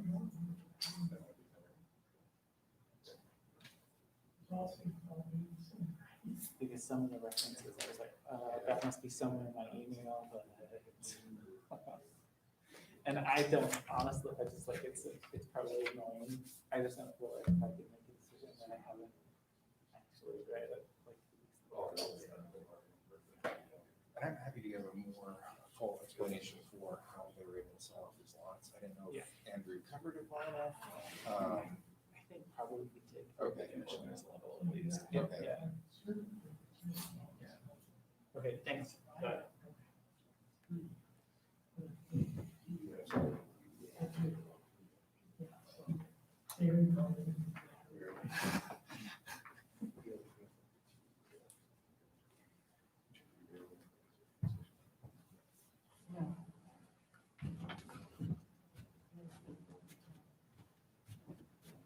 Monday? Is that too late? I can do any time on Friday except for 1, but it sounds like you're full. Fridays are. Yeah. So.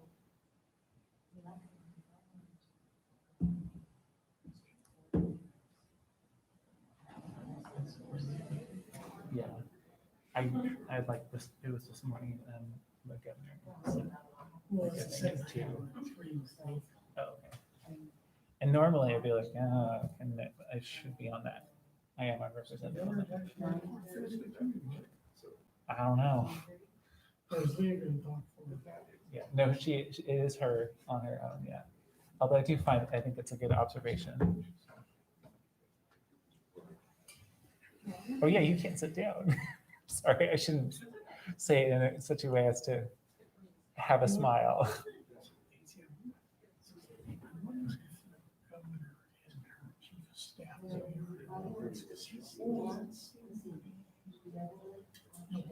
Oh yeah, he hasn't been as a, yeah. The last call, he did the first presentation because we were waiting for her, and then she jumped on, and so then she did the rest of it. So he was there for that one, but you're right. That Magdalena Girdle. She's Yeah. Yeah. I've been keeping an eye on mine, by the way. Yeah. I can. I got so many emails from you this morning that I haven't looked at that were like, I feel like they must be important based upon their subject heading.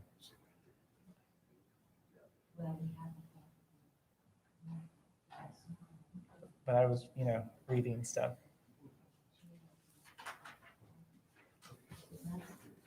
Okay. I have 3 more requests for testimony.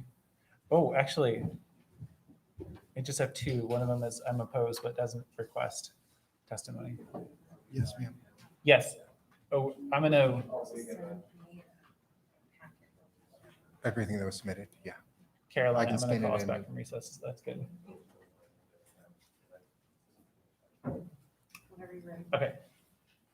We'll call us back from recess, and we are amidst the opposition testimony. And welcome, and please come on up to the microphone and state your name and address for the record. And welcome. Hi, I'm Pamela Kirsch. Thank you. Our address is 4481 Northwest McLaughlin Drive. I believe it's referred to as Lot 300.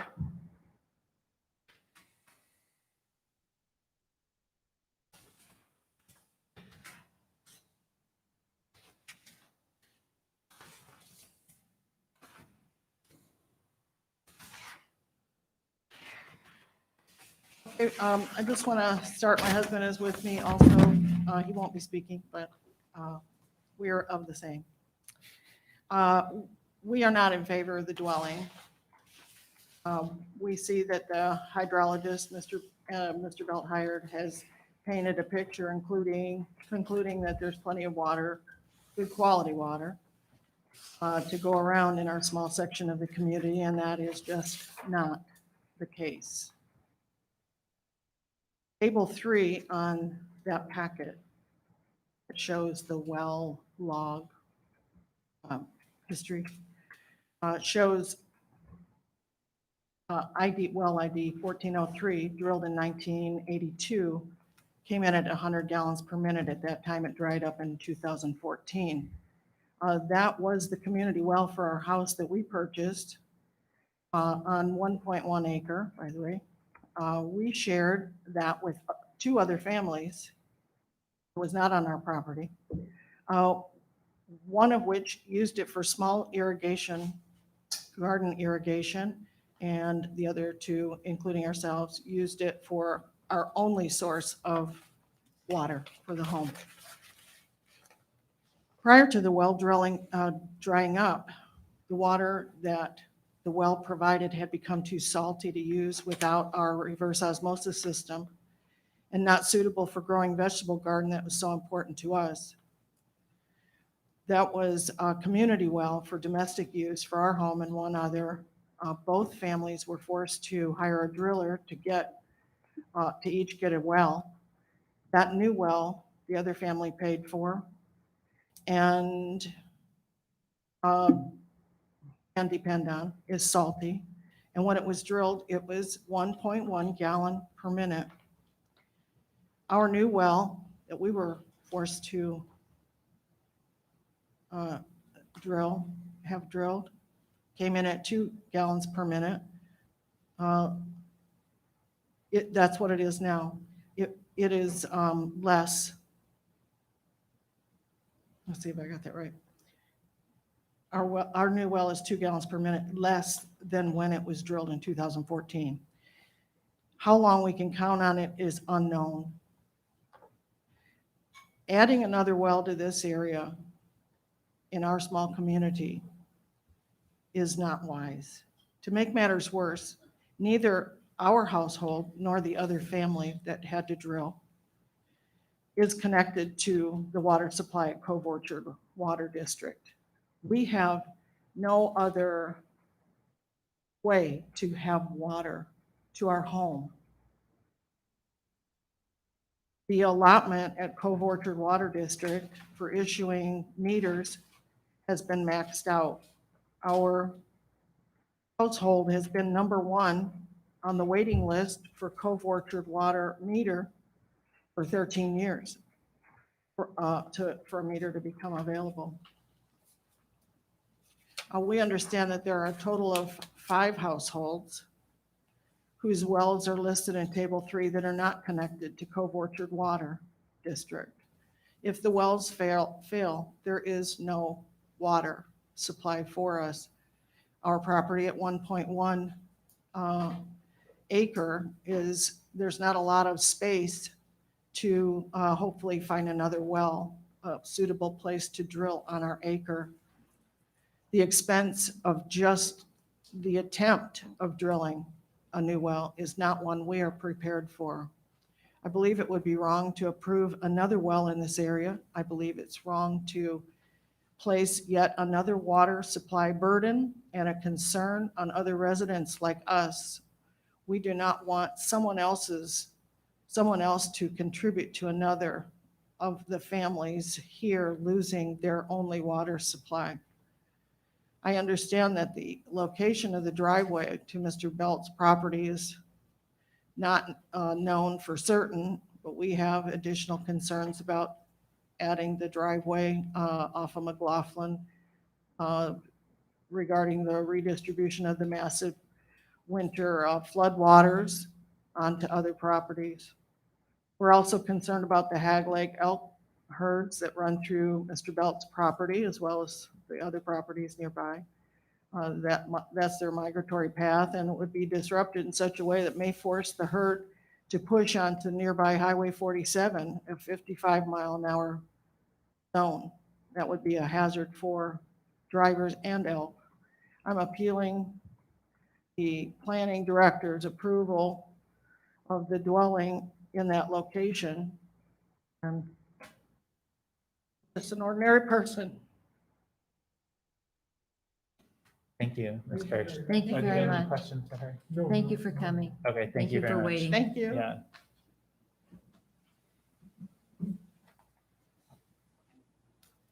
All right, I have two more requests for testimony and comment.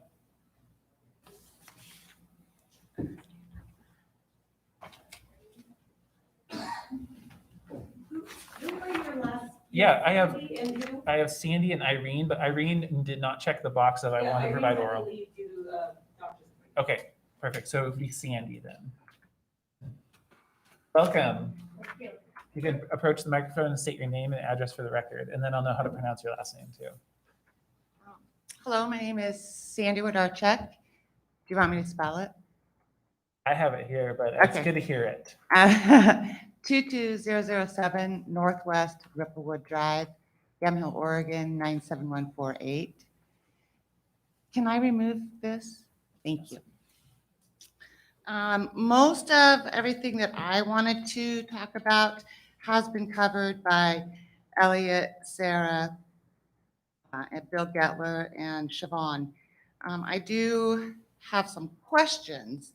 One of the questions is, and it's kind of been covered all over, is what's the difference in the land condition from the last two denials to this last approval?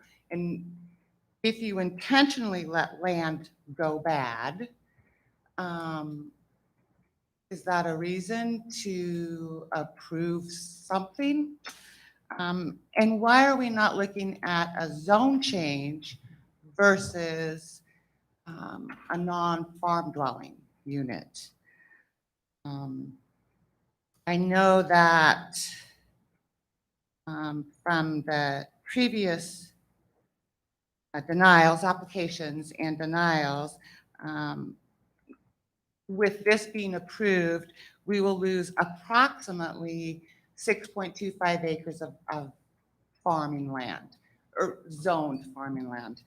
Of that, 5 acres would be Steve's property, and about 1.25 would be from either side of access. If they take Cherry and they take Woodside access, that there would be about 1.25 acres that will be lost in farming. We have farmed our properties for over 50 years, so we're going to have a loss of income on ours. Not a huge amount, but it's still going to be a loss of income. So there's that. I heard in the beginning that the attorney had said that the property had been unused and undeveloped for over 100 years. It hasn't been unused for over 100 years. People choose what they're going to use it for, but it hasn't been unused.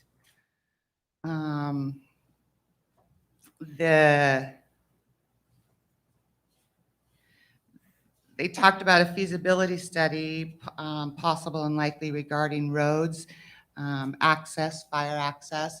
And then I also noted that it would have to be signed off by the Dayton Fire Department, which I'm assuming was just a typo and should be the Yamhill Fire Department.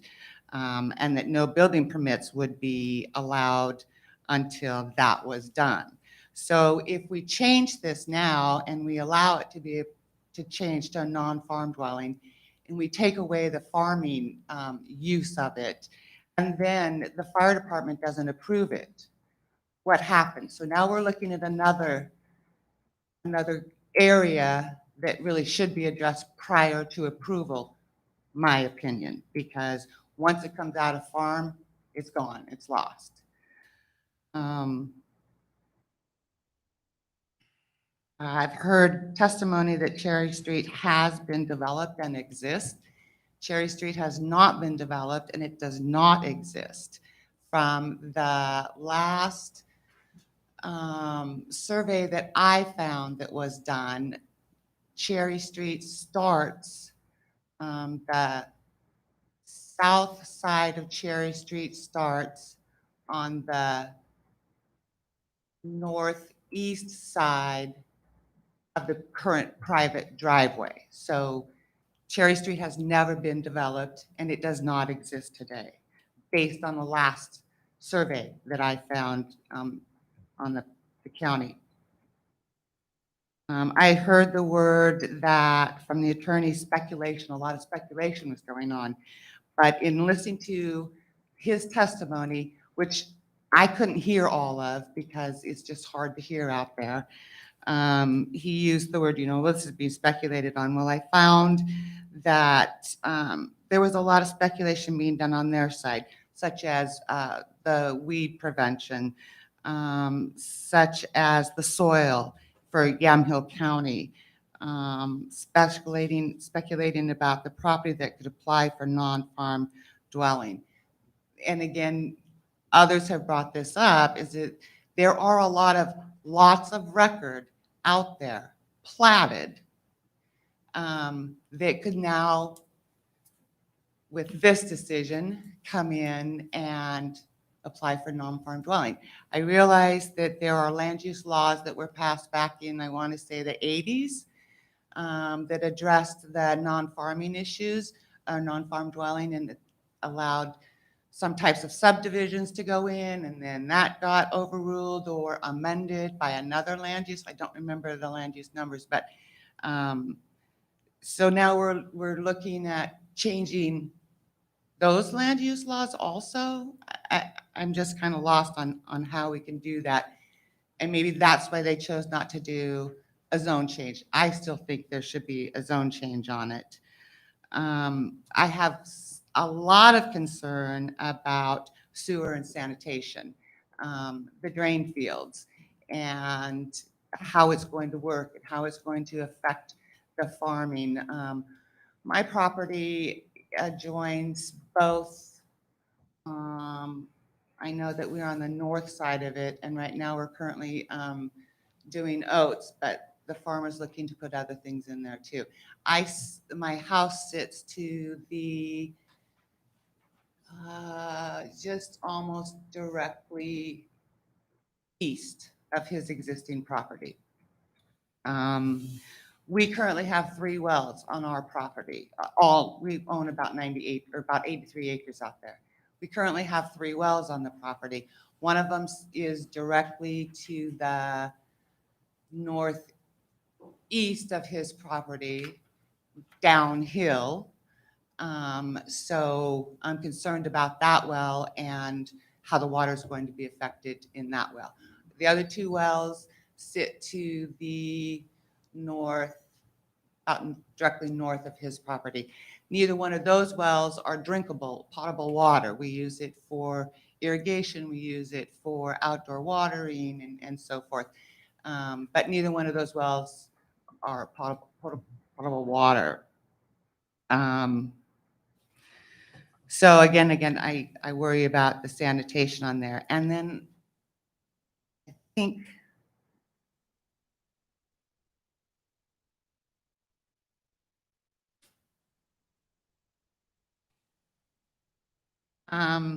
I would like to request for additional time on this, either to prevent more or to present more information from other people.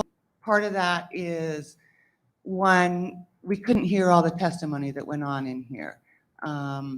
2, the room was, you're allowed 10 people in here, and I'm going to say that there's probably 6 people that are Yamhill County employees and or representatives.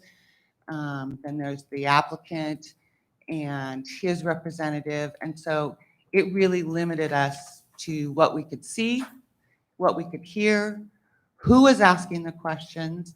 We didn't get to see a slideshow. So we missed a lot. I would like to be able to have time to review what was said, questions that were asked and answered by whom, so that I can ask some more questions. One of the hydrologists, I'm not sure if I'm saying that, hydrologist, I could not understand him at all. There was no way we could understand him out there. And he had a lot of testimony that I'd like to hear some more about. So I would like to request that this be kept open for additional time for more information to be submitted by either myself or anyone else that has testified here today after I get to review the record of today, because again, I couldn't hear everything and I didn't know who was asking questions. So that's my request. That's my concerns. Does anyone have any questions? Questions, Commissioners? No, thank you. Yeah, Thank you. And we'll discuss after agency reports and rebuttal, then we'll talk about whether there's some time. Yes. Thank you, Sandy. On to public agency reports. Thank you, Chair. Yes, thank you. Staff received a response from the county engineer that discussed the potential challenges associated with developing East Cherry Street to provide access to the subject parcel. The county engineer notes that a 1996 survey number 10591, indicated that a building was encroaching on the East Cherry Street right-of-way. The county engineer recommended that a survey of the right-of-way be conducted to verify if the building is indeed encroaching on the platted roadway. The county engineer also suggested that the applicant, if this is approved, that the applicant should present a plan to the county engineer and the planning director prior to developing either Cherry Street or Woodside Drive in a way that will meet or exceed county standards and emergency vehicle access standards. So that was the nature of the public agency reports. Okay, thank you. Excuse me, Mr. Yes. Chair, I have a question for staff. Please. Yes, ma'am. My understanding was, did I misunderstand that that the fire department had not approved this application? I will double check and make sure. I believe it was sent to the Yamhill Fire Department, but I'll verify that and get back to you.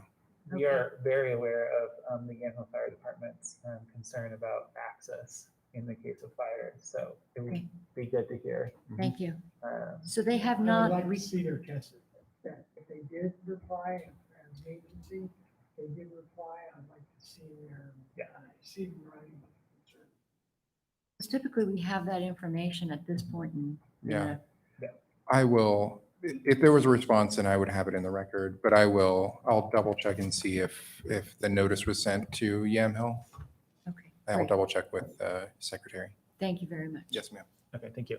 And then Director Friday also offered that if there were questions from you about the previous two denials, that he would be happy to present that information at the public agency report. Did he check in with you about that, Lance? He didn't. Okay. He mentioned that if a question arose, that he'd be happy to discuss that. He has institutional knowledge on those, Right. both of those And he is walking applications. in as well. Look at that. So Just- Commissioner, Just in time for the Director, staff report. if there are questions, I'm not sure if you have questions. Yeah, I do. Please. Mr. Friday, thank you for being here. Is it appropriate at this point to ask the question that I really wasn't clear? I just want to ask this question again of staff regarding why this was subdivided into these smaller parcels when that's just not, this point in time, it's just not doable. Yeah, it's essentially because it was subdivided back in 1909, and those lots continue to exist. And the right-of-ways, I heard testimony about the right-of-ways. I understand the concerns about putting in a road when, you haven't seen a road before, but it is still platted as a roadway and it's still platted as a parcel. And so that's why this is treated as a parcel. And, okay, the other question was regarding the agency report from the fire department, and why don't we have that at this point? You know, sometimes they don't respond, and so I do want Lance to check and make sure that it was sent to Yamhill Fire Department. And sometimes on the referrals, it'll say, you know, if you don't have any objections to this and you don't respond, then we're going to presume that you don't have any objections Right. to this. So. And that's happened in the past, so Yes. Yeah. I want to make sure we, okay. And we're still a public agency report. Yes. And my understanding was there was a question about why, you know, there were 2 denials and now this non-farm dwelling's been approved. And it's actually written in the staff report that the different result on this non-farm dwelling is because the 2 previous applications were under different standards. Yes. In fact, I've got this 1989 memo from Todd Sadlow that went over all of the case law related to non-farm dwellings. And at that time, one of the focal points for denial of a lot of these non-farm dwellings was you had to show that the property was situated upon generally unsuitable land for farming. And so this is prior to 1998. We had 2 applications. Had to show it was generally unsuitable land for farming. Well, one of the cases cited by Mr. Sadlow is Anderson versus Marion County, a 1986 case. And it said evidence in the record that property is capable of supporting grazing activity was enough to support county denial of a non-farm dwelling application. And so it was very tough to get a non-farm dwelling prior to 1998. The LCDC changed the rules in 1998. They became effective June 1st of 98. We put them into our ordinance. I think it was August 13th of 98. And it actually made it still really tough to get a non-farm dwelling. But one of the things you had to do that was really the big test, you had to show that the parcel would not materially alter the stability of the overall land use pattern in the area.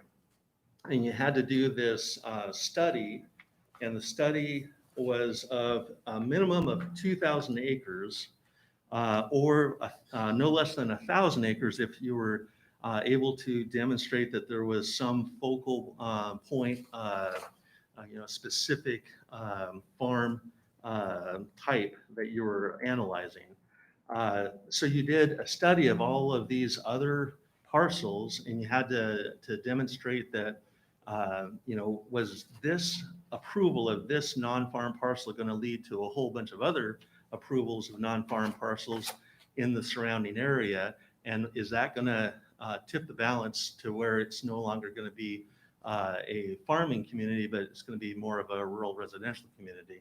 And so that test, it just basically changed the test for a non-farm dwelling. And so that changed the outcome for my decision for the non-farm dwelling, that it went from showing that it was, not generally suitable for farm use, which, I presume that's why it was denied the other 2 times. It probably was suitable for grazing, and people, made that argument, found that. And so those 2 were denied. And in this case, it's more of is this going to lead to a lot more development in the surrounding area? And based on the study, it did not appear that was going to be the case.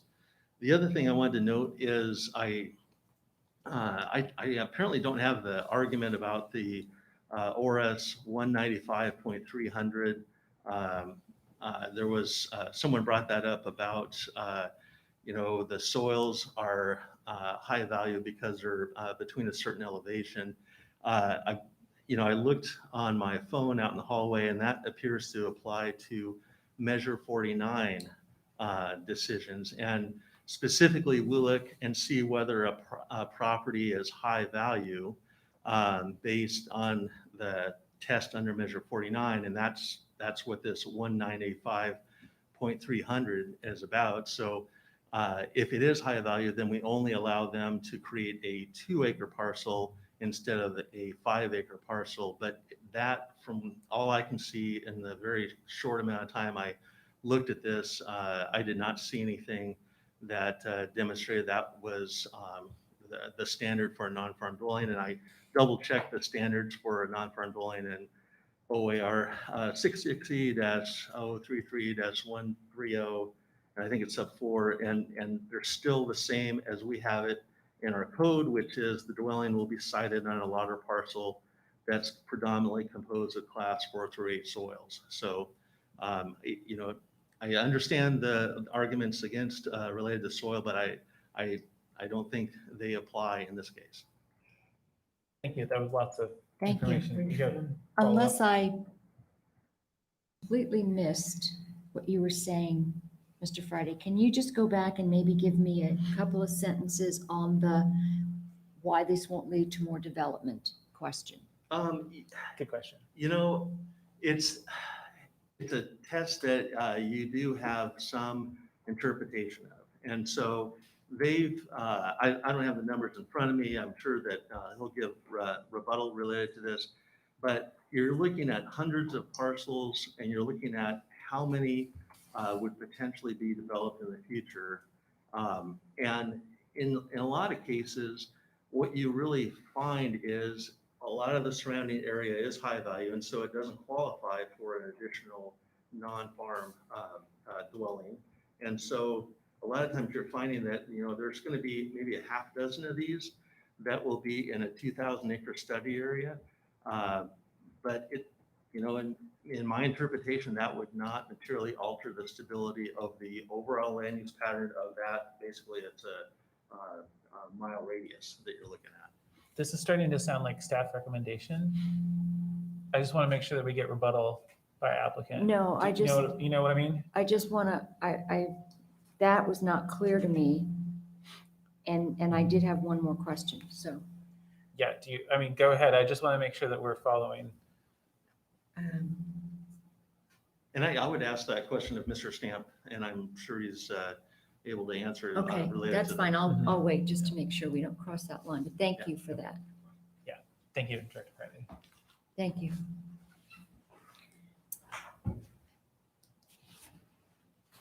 Councilor Stamp.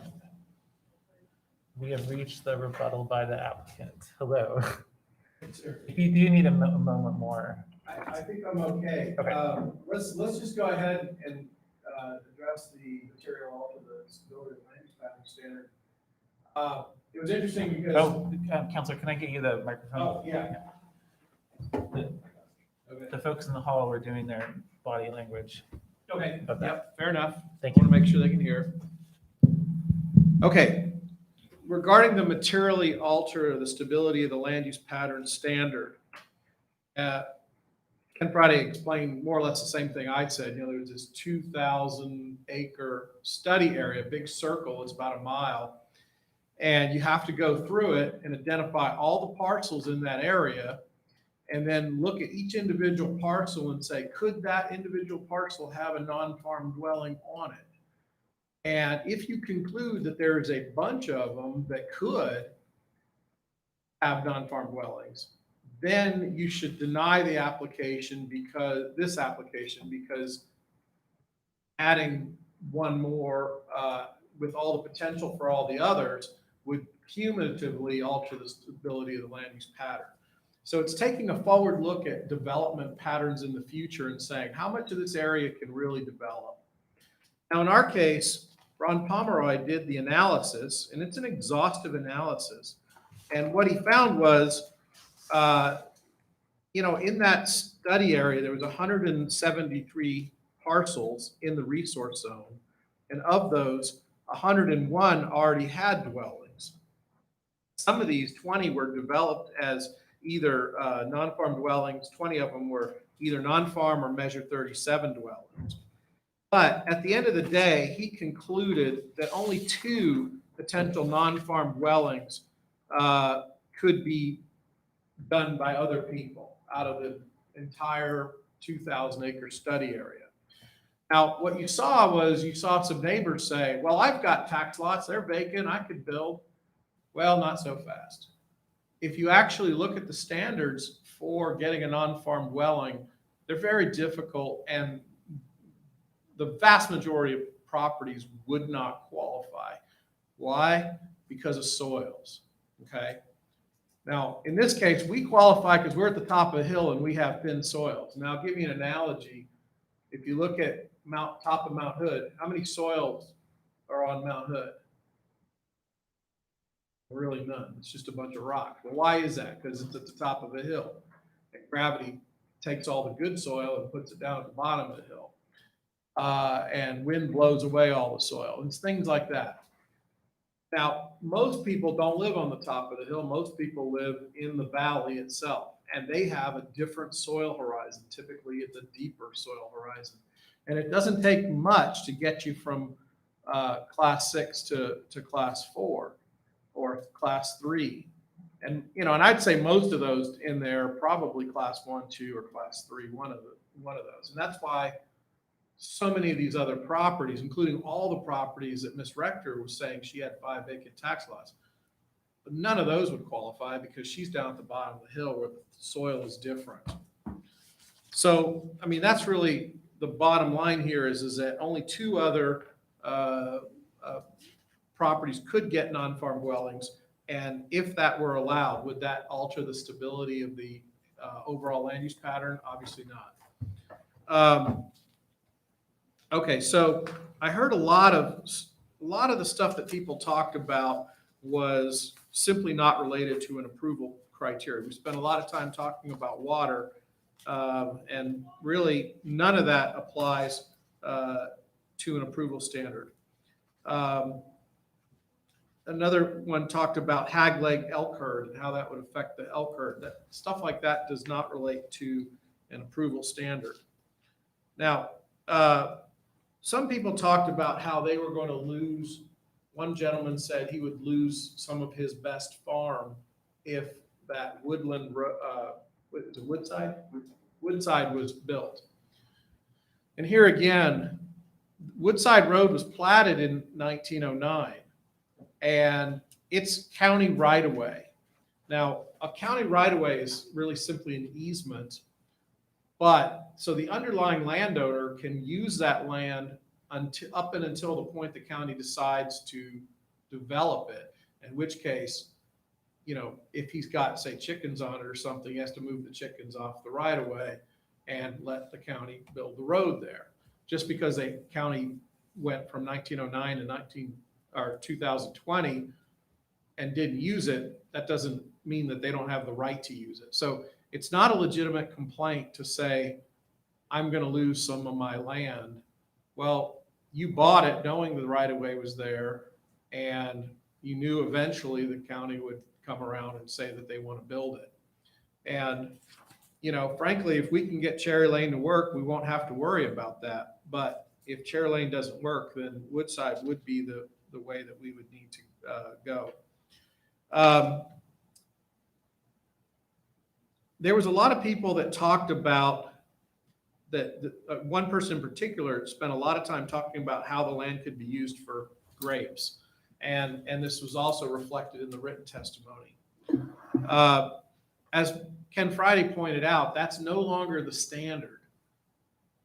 The standard for Willamette, it is the standard outside of the Willamette Valley, but in the Willamette Valley, it's just the soils test. Is it predominantly class 4 through 8? If the answer is yes, you go no further. If the answer is no, you get denied. But you don't have to look at whether or not you can use the land for grapes or something else. And that's really an important point.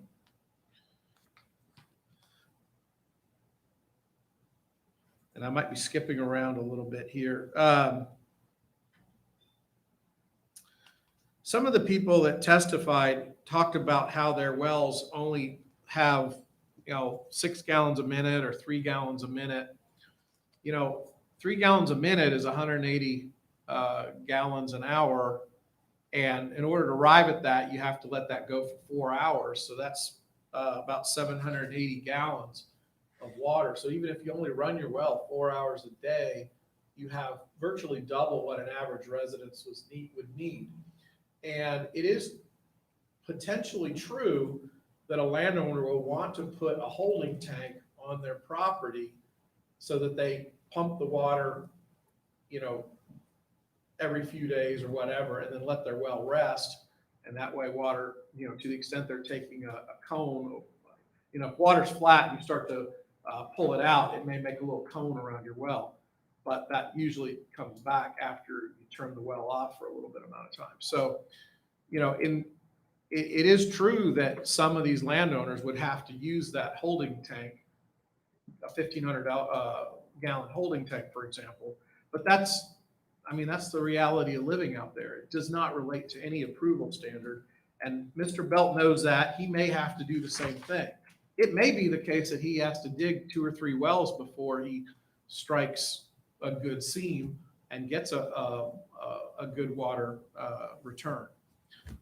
That's on him. It's not related to an approval standard. So much of the testimony that I heard on that issue just really doesn't relate to anything. Sarah Rector talked about a 20-acre tax lot. You've probably heard before that tax lots have, generally speaking, no meaning in a land use proceeding.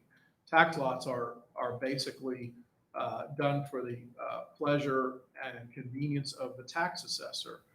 And we get into a lot of problems. We tend to refer to properties as tax lots because it's real simple. Everyone knows what you're talking about. But there, as a lot of landowners are found out the hard way, there can be a difference between a legal lot of record and a tax lot. And I can't tell you how many clients have come to me, and I've got one of these cases going right now where I bought a tax lot and now the county's telling me I can't build on it. I need you to sue the county. And I'm like, well, unfortunately, the county's right. You bought a tax lot, but you didn't buy a legal lot of record. And that's a problem. So there's a difference. What we have here, as Ken Friday said, and I said as well, you have 4 legal lots of record out of that first 20 acres that Mr. Belt bought. Those were always 5-acre pieces since 1909. Now, the county did require, if you own 2 5s, let's say, and you want to put a house on it, the county can, in some cases, tell you that you have to consolidate those 2 5s into 1 10-acre to basically lose your development rights on the other 5. And that's what happened to one of the gentlemen that spoke. He's on 15 acres now, and he says, well, most of my tax lots aren't developed. Well, that's not true. He's got a 10 and he's got a 5. And because he's got a house on his 10 and he's in a tract, he can't develop that other 5.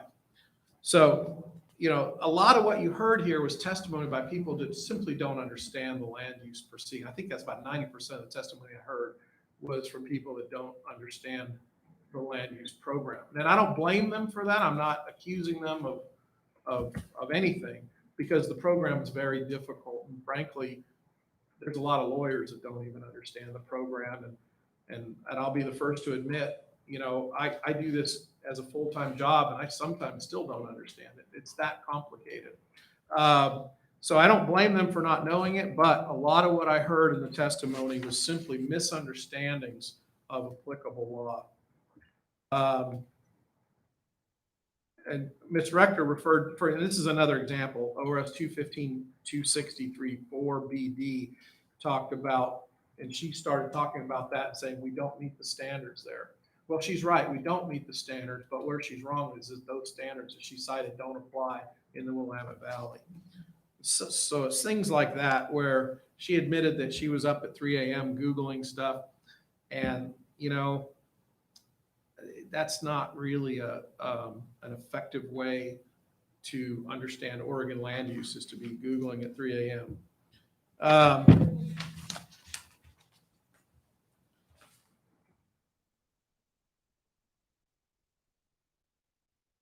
Regarding, there was a lady named Miss Petraeus, if I'm pronouncing her name correctly. She said she owns tax lot 100, and she said she obtained variances for the right-of-way.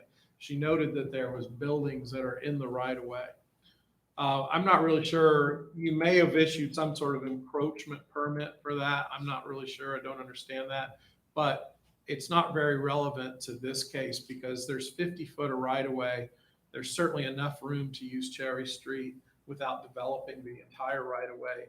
And we're not proposing to develop the entire right of way. So as far as we're concerned, if that building is in the right of way, it can probably stay and we're not going to need to move it more than likely. She mentioned that the current bridge has no engineering. It was given by a grant by FEMA. Here again, that's not an approval standard for this case. Whether or not we can use the bridge is something that the county engineer will need to decide.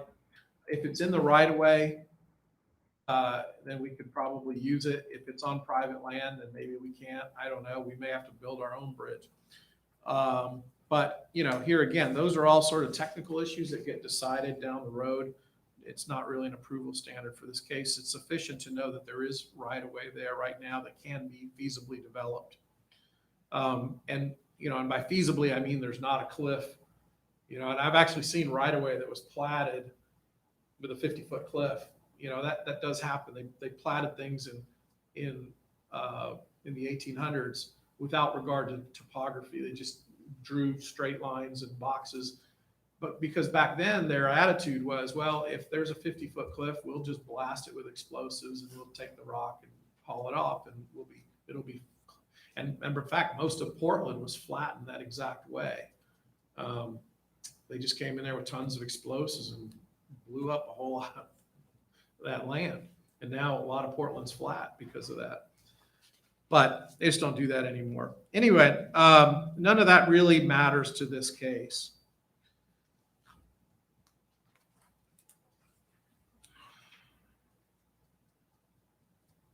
Someone said Cherry Street has not been developed. Well, it doesn't need to be developed for purposes of our analysis here. It just needs to exist. And if that right of way exists, we have a right to use it. And really, those are the only things I heard in talking about this. You, sir, had one question about the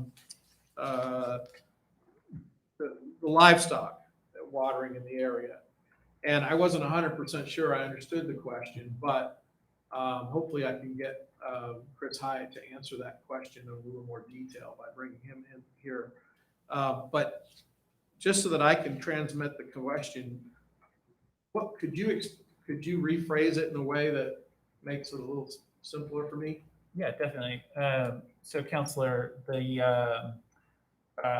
Hyatt said 400 gallons a day, and then I totally was not clear, just like the people in the audience, about the 2,000. He said I've got their 400, and then we got my 2,000. Do you know what the 2,000 was, commissioners? No, I'll have to defer to him on that. Okay, but that is regardless because what we know is that each domestic well is allowed 15,000 gallons in addition to 10,000 gallons a day of domestic livestock watering or commercial livestock watering for that matter. You can make your living with a domestic well if you're raising animals and watering them on it. So what we're looking at in theory, and I just want to make sure that Mr. Hyatt took that into consideration, is that really each of those domestic wells that's not a source of irrigation maybe is used for as much as 25,000 gallons a day. Okay. In a fully legal way that he may have no idea about, which would be 10 times what his analysis raised. Okay. Okay, great. That's all. I will talk to him about that. Are there any other questions of us? I think we've addressed all the issues that were presented. I tried to do it in a quick manner, but are there any other questions of me at this time? Somebody brought up, and I don't know if this is for you, Counselor, somebody brought up the question of why there wasn't a zone change being suggested in this case, and I don't know whether that's for staff or for council. Well, a zone change is a much more involved process, and in this case, I think a zone change would be pretty impossible to get because you have to take an exception to goal 3 or goal 4, I guess, depending on which I don't know, probably go 4 in this case because it's used right now. It's got trees on it. But that's a much more difficult application. And I would say it's probably an impossible application. I don't even do those. I mean, I did one and I got it. I actually won that case, but yay me. But I'll tell you, it was all the stars had to align in an orbit that was virtually impossible to recreate. So if clients come to me, oh, I want to do a zone change, I just tell them, no, you don't. And I don't do, it's, you can't win them. But a non-farm dwelling, if the soils are, this is what I tell people, if the soils are class 6, you've got a good shot at getting it. But most properties don't have class 6 soils. It's exceedingly rare to get predominantly class 6 soils on a piece of property. It's that 1 in 1,000 property that has it. In this case, it's because he's on the top of the hill. It's the only reason, I think. And, obviously, soil science as well, it's a lot more complex than that it is. I am simplifying a little bit, but the reason that he's class 6 is because his soil profile is so shallow. You dig down a few inches and you're hitting rock already. Gravel boulders and stuff. So anyway, I'm going to get and Counselor, applicant would like to say something too. And then Director Friday would love to, I think, provide more details on the zone change. Yes. Okay, and then I was handed a note here to reemphasize, the effect on domestic wells. I wanted to reiterate the Weatherall case is not part of the standard. The standard is simply, would you have a significant effect on farming activity? I mean, it's important to make that distinction. And I have that here.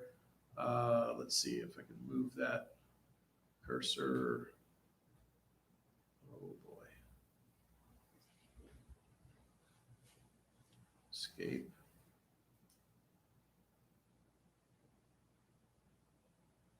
Yeah, Weatherall versus Douglas County. An allegation that the county failed to consider the potential impact of a proposed non-farm dwelling on wells located nearby property that serve domestic purposes. And the distinction is domestic purposes versus irrigation purposes. So I think it's still valid to talk about the effect on farming activity that involves livestock. I think that's still a valid concern. But if it's just itself, the effect on domestic wells, which is 90% of the testimony that I actually heard here, if not more, then that's not a legitimate concern.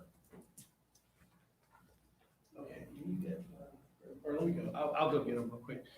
If you wanted to address that question real quick, that would give me a second to talk to Chris.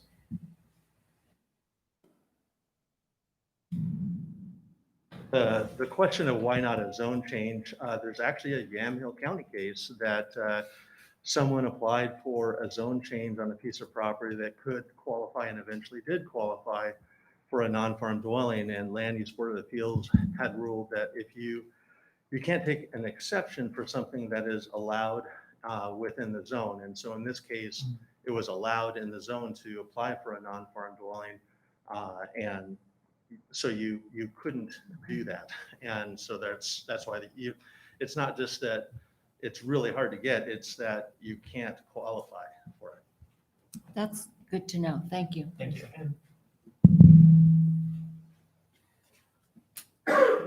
Well, that concludes rebuttal by the applicant. Oh, that's right. We're waiting for Mr. Hyatt. Yeah. Can I make a quick statement? And maybe it's out of turn, but it seems like if they are allowed to present favorable information regarding water on this case, and if they have factual evidence that's counter to that seems like it would be also known. So that's all I want to say. All right, we're not at this point. Mr. Hyatt, welcome. Yeah. You did have a request to keep the record open, and this is the initial evidence you're hearing, so it does seem like that you're going to have to do that. So yeah, I think she'll have an opportunity. Thank you. I didn't want to go into too much detail, but you said it beautifully.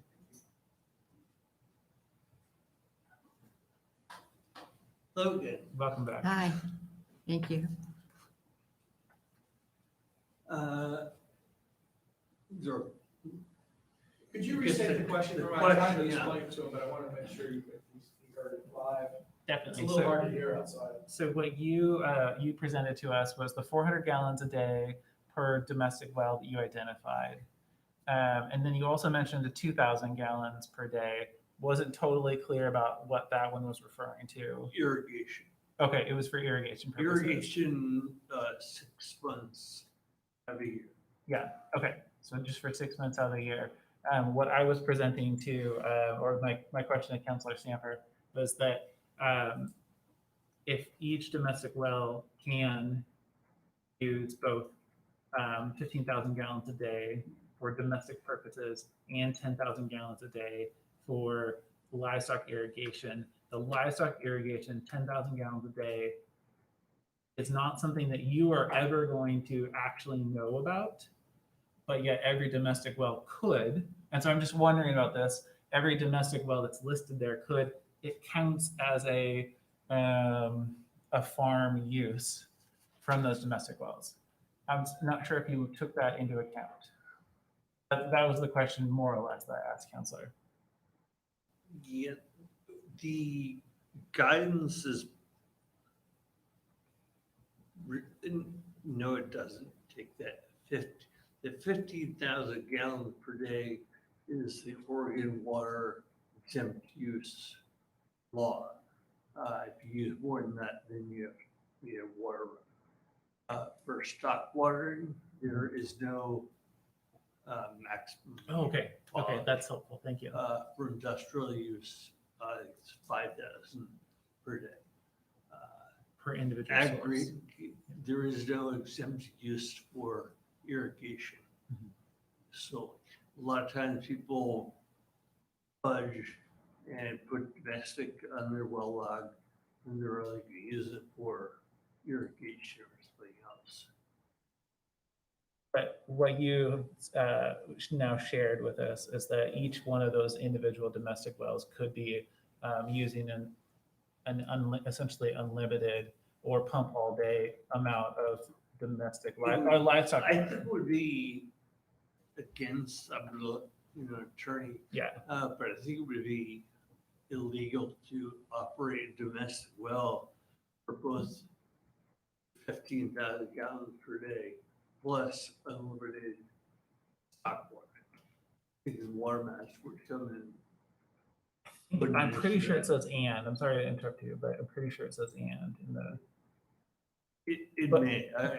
But regardless, it sounds like you haven't considered that in your. And I want to acknowledge that livestock watering is commercial ag use in an EF zone.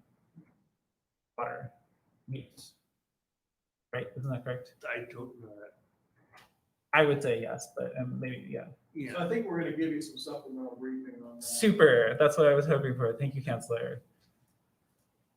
It does look like we have to keep the record, so we'll brief that issue for you. Okay, and then I believe we're going to need your cooperation. Thank you very much, Mr. Hyatt. Thank you. Yeah,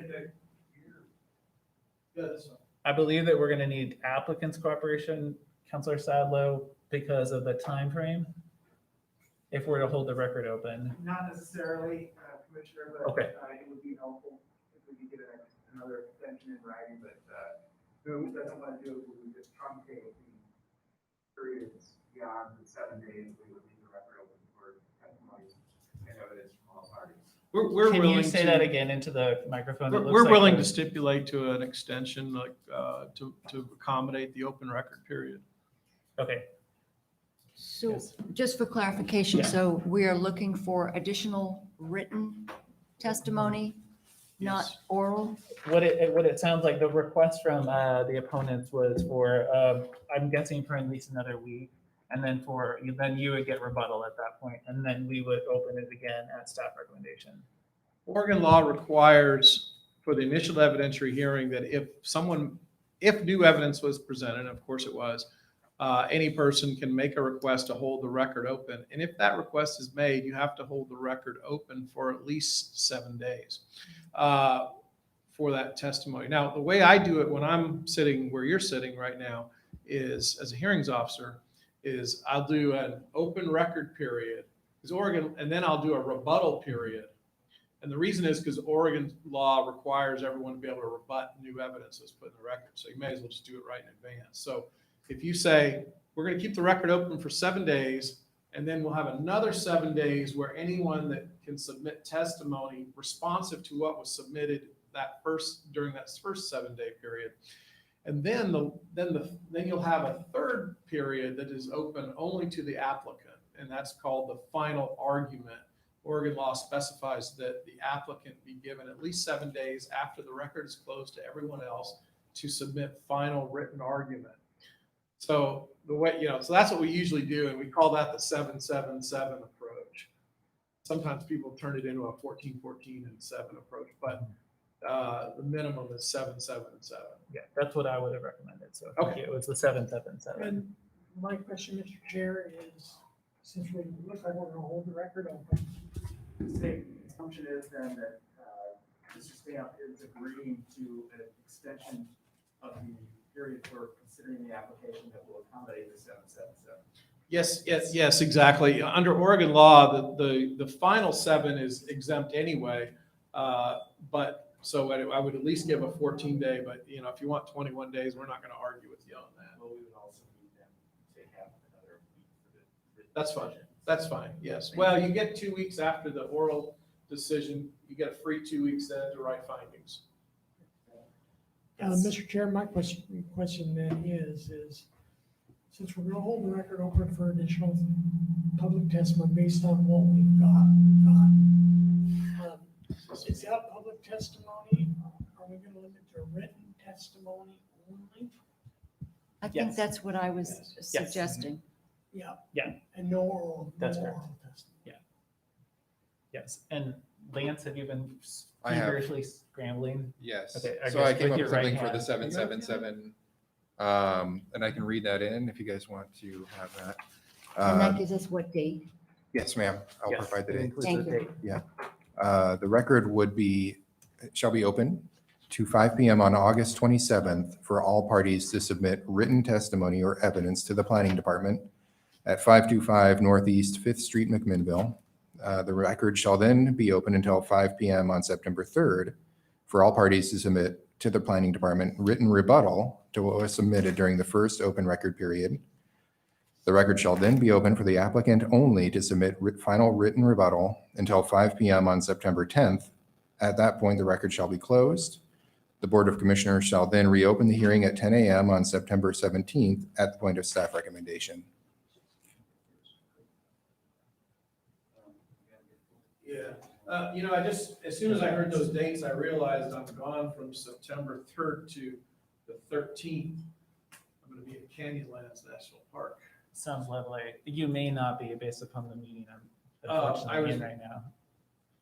What, sir? What? Oh, no, just looking at travel restrictions on my computer right now. Oh, gosh, I hope they don't cancel. They already canceled it once. I'm supposed to be there. We'll see.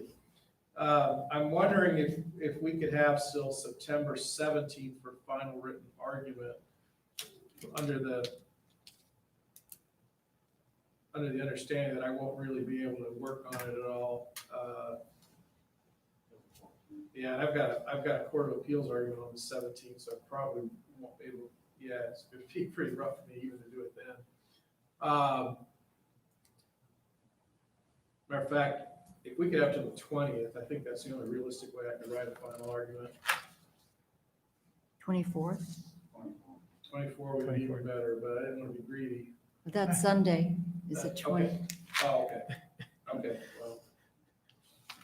Yeah, because I get back on the 14th or something, and then I have an oral argument at the Court of Appeals on the 17th. You know how that goes. Those are tough. And so if I could have till the September 24th, that would give me from the 18th to the 24th to actually write it. Yeah, that sounds good to me, commissioners. I have no problem. So then we would have deliberations and come back at October 1st? October 1st, yeah. October 1st. We'll give you an extension of 120 days to cover that time period, so that you're not laying out in the wind on 120 days or 150 days or whatever it is nowadays. Actually, 150. We didn't hear Lance is going to read it again. So and last time they heard it in the back because you spoke so clearly into the microphone. All right, I will reread the open record motion. The record shall be open until 5 p.m. on August 27th for all parties to submit written testimony or evidence to the Planning Department at 525 Northeast 5th Street, McMinnville. The record shall then be open until 5 p.m. on September 3rd for all parties to submit to the Planning Department written rebuttal to what was submitted during the first open record period. The record shall then be open for the applicant only to submit final written rebuttal until 5 p.m. on September 24th. At that point, the record shall be closed. The Board of Commissioners shall then reopen the hearing at 10 a.m. on October 1st at the point of staff recommendation. All right. Thank you. Thank you very much. Thank you. And we have a motion on the floor. It sounds like all in favor signify by saying aye. Aye. Aye. Any opposed, same sign. The record show we've approved the new open record period and final. Thank you for your attention today. Really appreciate it. Hopefully you found that would be an interesting case. Thank you, and I apologize. I'm splitting Thank you my very much. attention. Thank you, everybody, for We your will, patience. Recess until the next open hearing. I'll do it. Thank you. Thank you.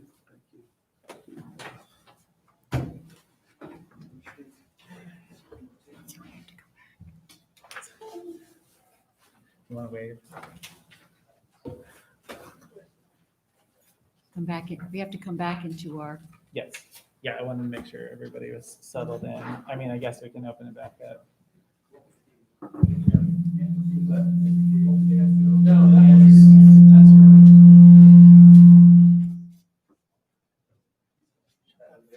That's right.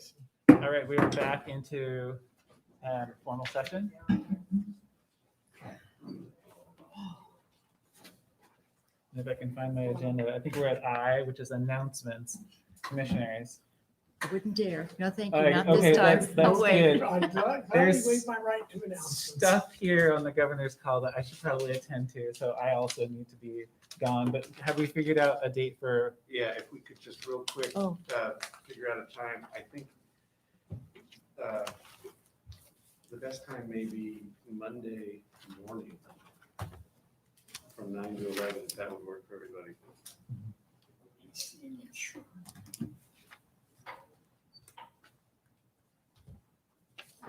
Yes, it works for me. And will we be here or by phone? How are we doing that? What time? If you could, 9 to 11 Monday. If you could be here in person, that's fine. I believe you could call in as well. I'll be here. So, Commissioner Starr, if that works for you. Yes, thank 9 to you. 11, okay, thank you. Sounds great. Sounds good. Good to go. Okay, sorry that we put it off. Thank you. So we'll get that noticed in executive session for Monday morning from 9 to 11. Okay, great. Thank you. Thank you. And with Thank that, you. I will close this meeting of the Yamhill County Board of Commissioners. Thank you. If it's possible, with the signatures on the board.